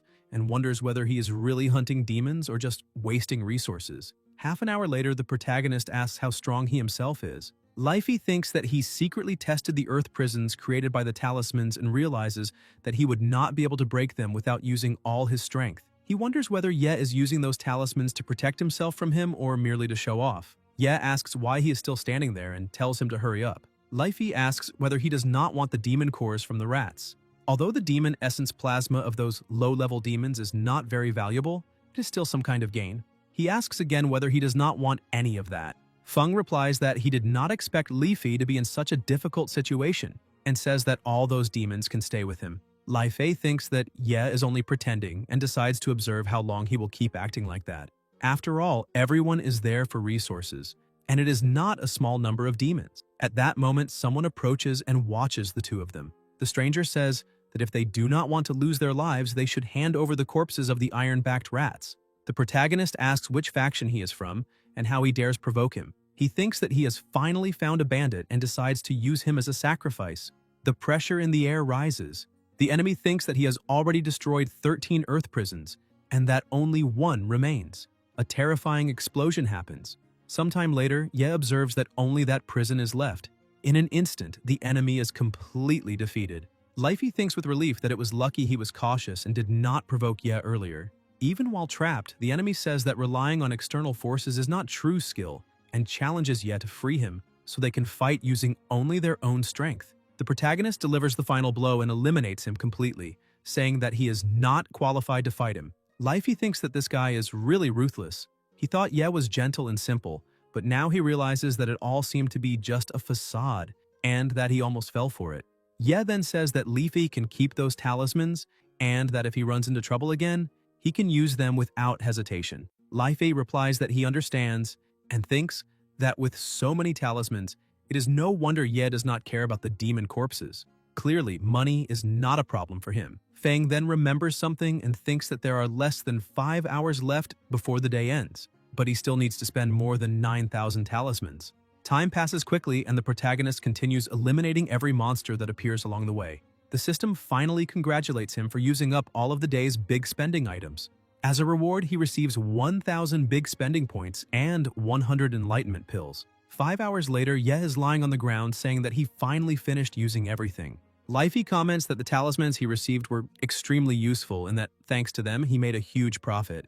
Even so, he thinks that the harvest of one night is not worth even 1/20th of the value of the talismans that were used. He concludes that Feng must be a core disciple of some powerful sect and that he definitely should not provoke him. Ye says that he will not let him leave empty-handed and hands him an enlightenment pill, telling him to use it and saying that he will look after him. Lifey becomes suspicious and wonders whether that could be a poisoned pill. He thinks that if he refuses, Ye might take out some treasure and finish him off anyway. In the end, he decides to take the pill and feels something strange happen. Feng asks whether he is stupid and says that the state of enlightenment only lasts 20 minutes, so he should hurry up and cultivate.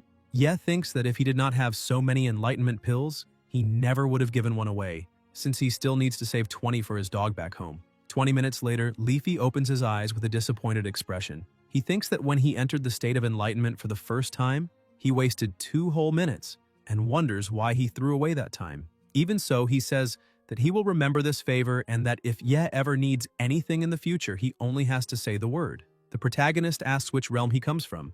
Leafy replies that he comes from the celestial fire realm. Ye says that it is the first time he has heard of that place and comments that he comes from the Tian realm. Lifey replies that it seems the celestial fire realm really is not very well known. Feng says that since they are fellow countrymen, he can give him a few things. Lifey's plan to get closer to Feng is completely ruined. He thinks that, in truth, there are no coincidences in this world. 10 minutes later, the protagonist asks what is going on. Lifey replies that they were very lucky this time. There are around 200 low-grade spirit crystals there. Ye says that since he is so happy, he can keep all of them. Leafy asks why Ye does not want anything, and whether he can explain why he came to the Celestial Dao battlefield. Feng replies that he is there to have fun and indulge himself, that there are many good things, and that the resources on the Celestial Dao battlefield do not interest him. Lifey wonders how he can say that so casually, and asks that if he wants to indulge himself, why not go to Celestial Dao City? The protagonist asks what Celestial Dao City is. Leafy explains that Celestial Dao City is the most special place on the Celestial Dao battlefield, that it possesses countless treasures, resources, and martial arts, and that if he has money, he can buy almost anything there. In addition, it is controlled by the laws of the Celestial Dao, so there is no room for fighting or looting. However, to enter Celestial Dao City, one must have a Celestial Dao token. It just so happens that he has one, but he can only remain in Celestial Dao City for one day. The protagonist asks how he got it. Lifey replies that he just found it in some ruins. Although he wants to go, he heard that the prices in Celestial Dao City are ridiculously high, so his meager savings would be a waste of a Celestial Dao token. It would be better to save it, since perhaps it could save his life someday. And because the protagonist gave him an enlightenment pill, which is similar to giving him an opportunity, and since they might not meet again in the future, he will give him that Celestial Dao symbol. Ye tells him to wait because he does not like taking things for free and hands him a bottle of enlightenment pills. Lifey thanks him and says that he knew he was not a stingy person. Feng wonders why everything has to involve a drop of plasma. Smoke dissipates around the protagonist, causing him to disappear in the middle of it. Leafy says that trading a useless Celestial Dao token for 13 enlightenment pills is a good deal. After that, Ye appears in another place, falling to the ground. When Feng looks around, he is very surprised and asks whether that place is Celestial Dao City. People look in his direction. The protagonist thinks that being there is like being at home, a comfort zone. Some people observe him and wonder what cultivators of the Qi-gathering realm are doing in Celestial Dao City. Ye says that there is something wrong with that group of people until he hears someone cursing bravely beside him. Feng asks whether they are Super Saiyajins. The protagonist asks whether they did not say that there would be no fighting in Celestial Dao City. The young man replies that they are only arguing, not fighting to the death. One is from the Chunchu realm, and the other is from the Amethyst realm, and they always argue whenever they collaborate on a manuscript. Ye asks who he is.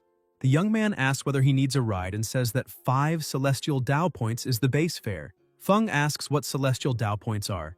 The young man is startled and asks whether he does not even know what Celestial Dao points are, saying that he must be new there. He also says that he is really wasting his time. The young man quickly leaves with his cart, and the protagonist asks why he is so irritated. Celestial Dao Bank. Yes says that must be it. Then Feng enters a place. The receptionist asks what kind of business he would like to conduct. Feng asks whether he can get Celestial Dao points there. Qian asks whether he is a newcomer. The protagonist replies that yes. Qian says that in Celestial Dao City, 1 high-grade spirit crystal is exchanged for 1 Celestial Dao point. In Celestial Dao City, everything requires Celestial Dao points. Ye wonders if it is really that cheap. Feng looks at his badge and notices that he is from the water spirit realm, with strength surpassing the transcendent tribulation realm, 7th layer. Qian says that he can also earn celestial Dao points by working there. He explains that working time is not counted against the time limit of the celestial Dao token. Feng thinks that a cultivator of the transcendent tribulation realm, serving a qi-gathering cultivator, would make people laugh if they found out. He asks whether that is not just a waste of time, and whether he should not be cultivating instead. The protagonist asks whether it is really that hard to obtain spirit crystals on the celestial Dao battlefield. Qian says that he is very sorry, but if he is not there to conduct any business, then he is not a customer, and he will not continue keeping him company. Ye asks him to wait. Qian wonders whether this boy is looking for trouble. Feng says that he is going to activate the magic mist card to help him convert hundreds of millions of high-grade spirit crystals into celestial Dao points. Qian asks him to wait a moment because he will process it immediately. The protagonist thinks that this fantasy world is becoming more and more interesting, and that next time he needs to find a way to get a few more celestial Dao tokens to bring his master there for a treat. Qian hands him the celestial Dao card and says that he must keep it safe. Ye comments that the card application process is very fast and asks why it is necessary to get a card that way. Qian says that if he has more questions about Celestial Dao City, he may ask freely, because he will provide the best answers. He thinks that in any case, he needs to leave a deep impression on this god of wealth. Ye says there is no need, since he is busy and does not want to interfere with his work. Qian thinks to himself not to leave because that is his commission. A few minutes later, the protagonist enters another place and says that it must have been left behind by some powerful transmigrator, because it is far too modern. One must support the beloved idol, and participation guarantees merchandise featuring the character of the same name. Just as expected, it is like the real world. Although Tiantian is good and Yoriko is cute, he will still choose the excellent Chiji. Suddenly, the pressure rises and Ye is pulled away. On the second layer of the Celestial Dao battlefield, beside him are mineral residues extracted by Li Fi. Feng gets irritated and says that he was promised a full day, but it only lasted half a day, and he did not even get to pick up the merchandise. The protagonist remembers Li Fei saying that he had found the token in ruins and recalls that he mentioned finding the Celestial Dao token by chance in some ruins on the Celestial Dao battlefield. It seems that he will have to look for it. The next time he sees him, he will be in trouble. Li Fei sneezes and asks whether the weather has turned colder. At Star Peak Sect, Bi Geng asks why Star Peak Sect activated the sect's protective formation and whom they are protecting themselves against. The elder asks why an old man like him took the time to come visit him. Gang hesitates to speak and thinks that over the course of 30 whole years, he obtained a Celestial Dao token by accident on the Celestial Dao battlefield and worked in Celestial Dao City for 30 whole years. Frugal and economical, he finally managed to buy 2 defensive treasures capable of resisting the thunder tribulation of the Celestial Dao.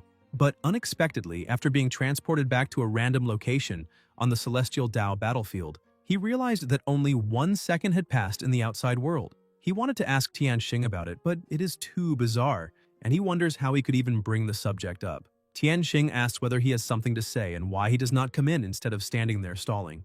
Gang asks whether he is using top-grade spirit crystals to maintain the sect's protective formation. Tianxing replies that he is indeed using top-grade spirit crystals, asks whether he has never seen them before, and says that he can give him some. Gang smacks him and asks whether he has gone mad. He says that they have been alive for so many years and have come across top-grade spirit crystals before, but low-grade spirit crystals are already enough. He asks why he would waste top-grade ones and whether he knows their true value. Tianxing tells him to stop poking his face because it hurts, and asks whether he really needs to be so serious about it. Gang tells him to look carefully.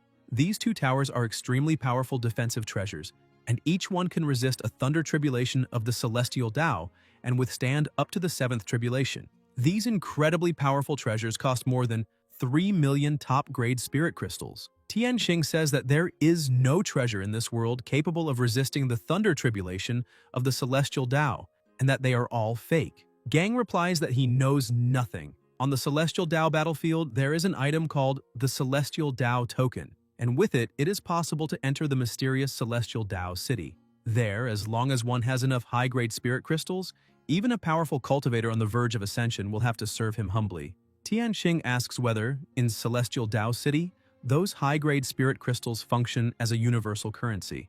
Gang replies that that is exactly the case. He only managed to obtain them by working there, and he worked there for 30 whole years. When he left, only 1 second had passed in the outside world. Tianxing asks what they are waiting for and says that they should leave immediately.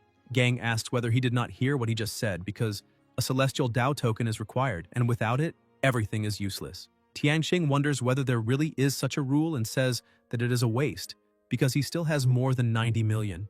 Gang asks where he got so many top-grade spirit crystals. On the celestial Dao battlefield, Leafy says that he only left his brother for a moment and asks why he suddenly misses him. He says that he is even hearing things and that something does not feel right. He realizes that it really is his older brother calling him. Leafy says that he is there and that he missed him so much. The protagonist tells him to stay where he is and wait. Leafy is confused and says that it has only been half an hour, but he missed him a lot. Ye wonders about him missing him and thinks that everything is fine, so he will fulfill his wish. Leafy dodges an attack and asks what he is doing. He says that he has been looking for him on the celestial Dao battlefield for half an hour. Ye says that he lied to him because the celestial Dao token only lasts half a day. Leafy, in despair, asks him to let him explain and says that he truly did not know that would happen. When he found the ruins, they were full of corpses, and there was only one person left barely breathing, holding the celestial Dao symbol. So he used a few unpleasant methods to extract information and took the celestial Dao token. Either that person lied to him, or he believed that a celestial Dao token could last a whole day. Ye says that he will believe him this time. Leafy asks what he had been doing all that time and what kind of place this celestial Dao city is. He wonders whether Ye was there for only half an hour and thinks that it is a good thing he did not trade the token for those enlightenment pills. Feng asks whether there is technology in the realm he came from. Leafy asks what technology is.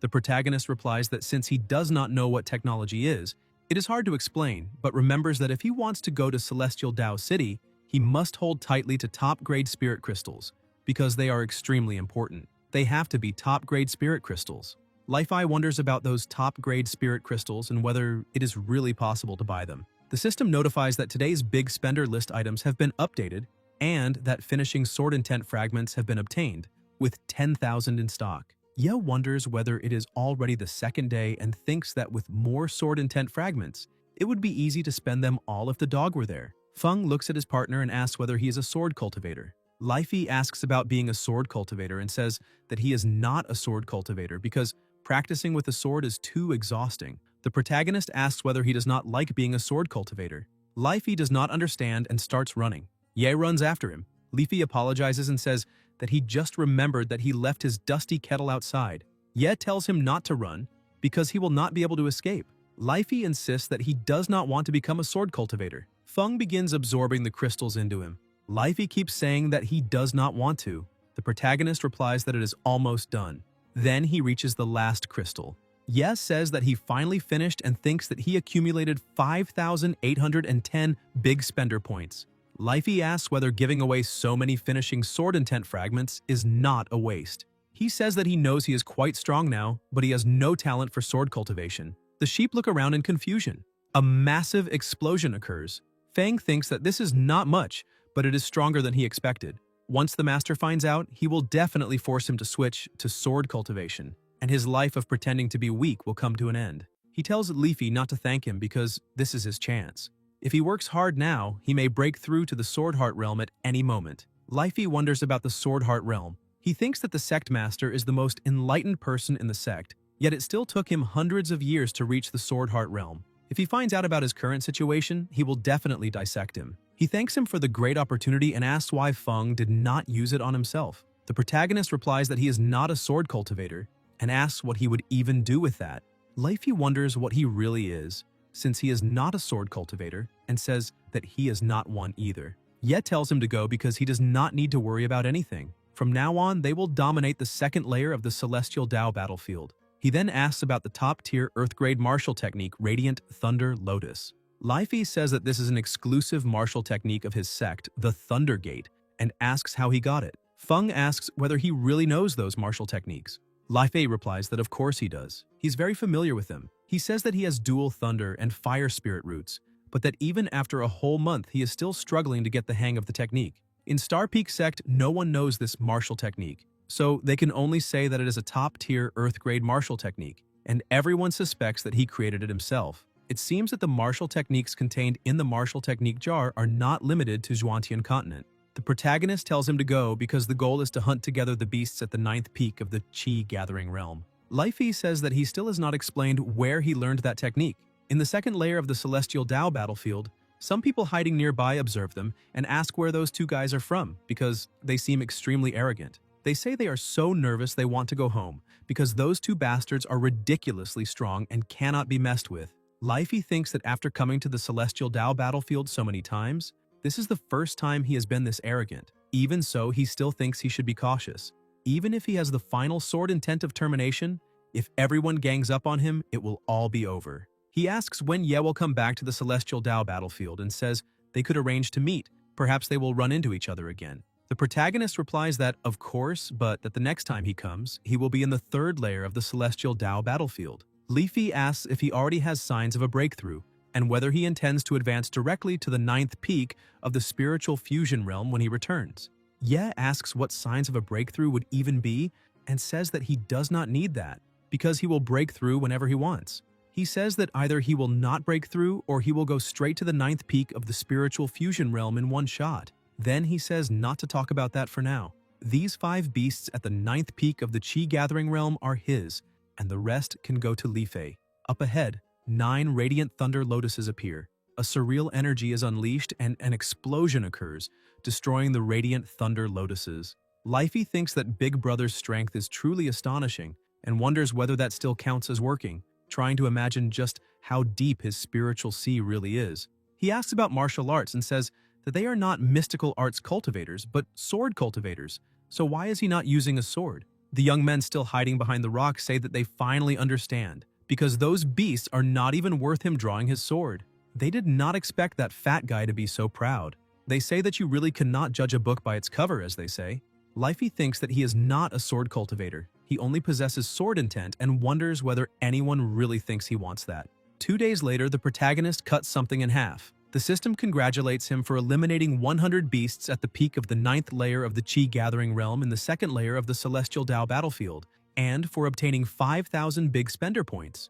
Ye thinks that he has finally passed 10,000 points. Then he says to check that Fatty's recent performance, because he really worked hard and wonders whether it would be too much to give him 10,000 top-grade spirit stones. Lifey says that the target possesses the final sword intent of termination, and that the amount is reasonable. He also says that Big Brother has already been on the Celestial Dao battlefield for almost 2 months this time, and that according to the sect's rules, he needs to return. Ye asks whether his sect really sets deadlines like that. Lifey replies that it is a sect rule. If someone does not return within 2 months, the sect assumes that the person has lost their life. Most sects in various realms have similar rules. Only rogue cultivators are an exception. Feng says that it is fine, since that is how it is. He will not force him to stay. He says that he worked hard these past few days and should take 10,000 top-grade spirit stones. Perhaps they will meet again in the future. Lifey says that he is his benefactor and that they may meet again in the future. The protagonist walks away and thinks that now he is alone once again. More notifications appear, congratulating the host for successfully wasting and rewarding him with 200 big spender points and 10,000 fragments of the final sword intent of termination. Ye says that the fatty has already left, so why is the system giving this now? He says that it can shower him with rewards, but they do not yield big spender points. During the fusion process, Feng says that he himself will use these fragments. The young men still hiding notice that that fat sword cultivator has finally left and now only this arrogant guy remains, the one who spent a lot of spiritual energy. They say they have been watching for several days and that he did not even bother to replenish his depleted spiritual energy. One of them says that it does not matter what kind of genius he is in his own realm. Many prodigies are just ordinary cultivators without real power, experience, or reputation. Now an opportunity has appeared to eliminate a genius and seize his resources. A white-haired young man asks whether they are really going to let this chance slip by. They reply that eliminating a prodigy to gain fame is a huge opportunity. They say that this guy killed so many demon beasts that the essence plasma he possesses must be worth a lot of money. The white-haired young man says that it is simple, either eliminate or be eliminated, and there is only one choice: eliminate him. They say they will kill him and take the treasures. Then they state that he will keep the martial techniques first and that no one should compete with him. Feng comments that it is very noisy there. It seems there are more people gathered than during the sect's martial competition.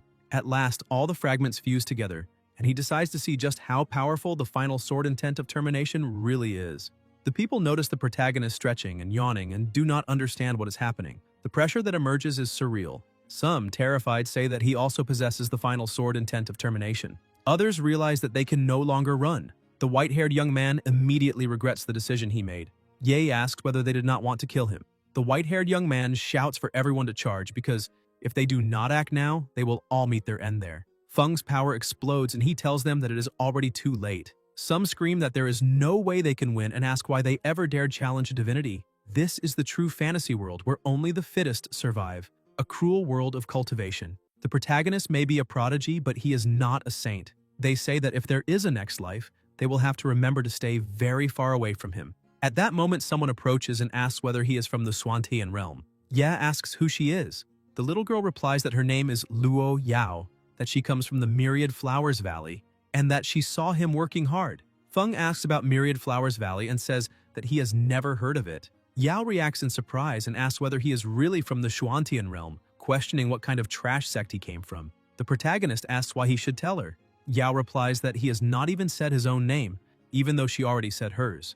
She asks whether he is a rogue cultivator without a sect, and comments that this is pitiful. She asks what he is looking for in the Celestial Dao battlefield and says that perhaps she knows something that could help him. She observes that he really does seem pitiful and asks whether he is sure he does not need her help. Yao says that he looks gloomy and asks whether he used too much spiritual energy, questioning whether he is going to collapse from exhaustion as soon as she leaves. Ye replies that if she does not leave, he really will kill her. Yao says that he will not be able to do that. Her current cultivation is at the peak of the 9th layer of the primordial weapon realm, and she used a secret treasure to suppress her own cultivation. If a small fish like him tries to get close, he will lose his life. Feng wonders whether what she said is true, and whether there really exists a treasure capable of deceiving the laws of the Celestial Dao battlefield. The system confirms that it is true and informs him that the object responsible is the purple hairpin on her head. The protagonist observes that she looks like his master and thinks that her cultivation is at the 9th layer of the primordial soul realm. He says that he is from the Star Soul sect and asks her to stop bothering him. Yao asks about the so-called Star Spirit sect and questions what kind of trash sect it is. She says that the name sounds pretty good at least and asks if he is scared now. Then she says that she is only joking with him and asks whether he really does not believe that her cultivation is at the peak of the 9th layer of the primordial soul realm. Ya asks why she does not try removing the purple hairpin from her head. Yao thinks that the hairpin did not fall and there was no leakage of spiritual power and wonders how he noticed it. She admits that she underestimated him. She says that she has never heard of that Star Spirit sect he mentioned, and that it is probably just some trash sect. In fact, she says that she hopes he will join the Star Peak sect, asking if he has ever heard of it.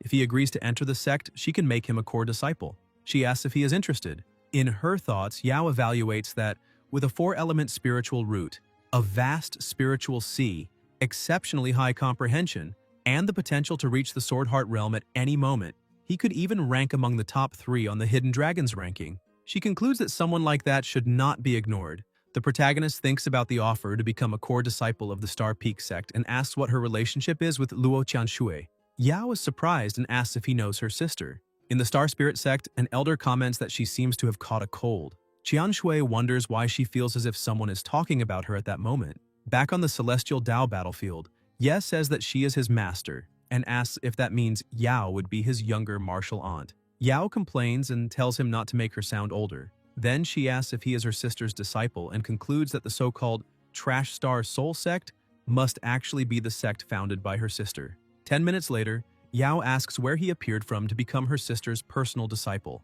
She says that, as a core disciple and honorary elder of the Star Peak sect, she does not know whether she should call him nephew or elder. Feng replies that each of them can use their own title. She can call him younger brother while he calls her older sister. Guys, if you enjoyed the video, leave a like, comment, and subscribe to the channel so you don't miss new content. Thank you.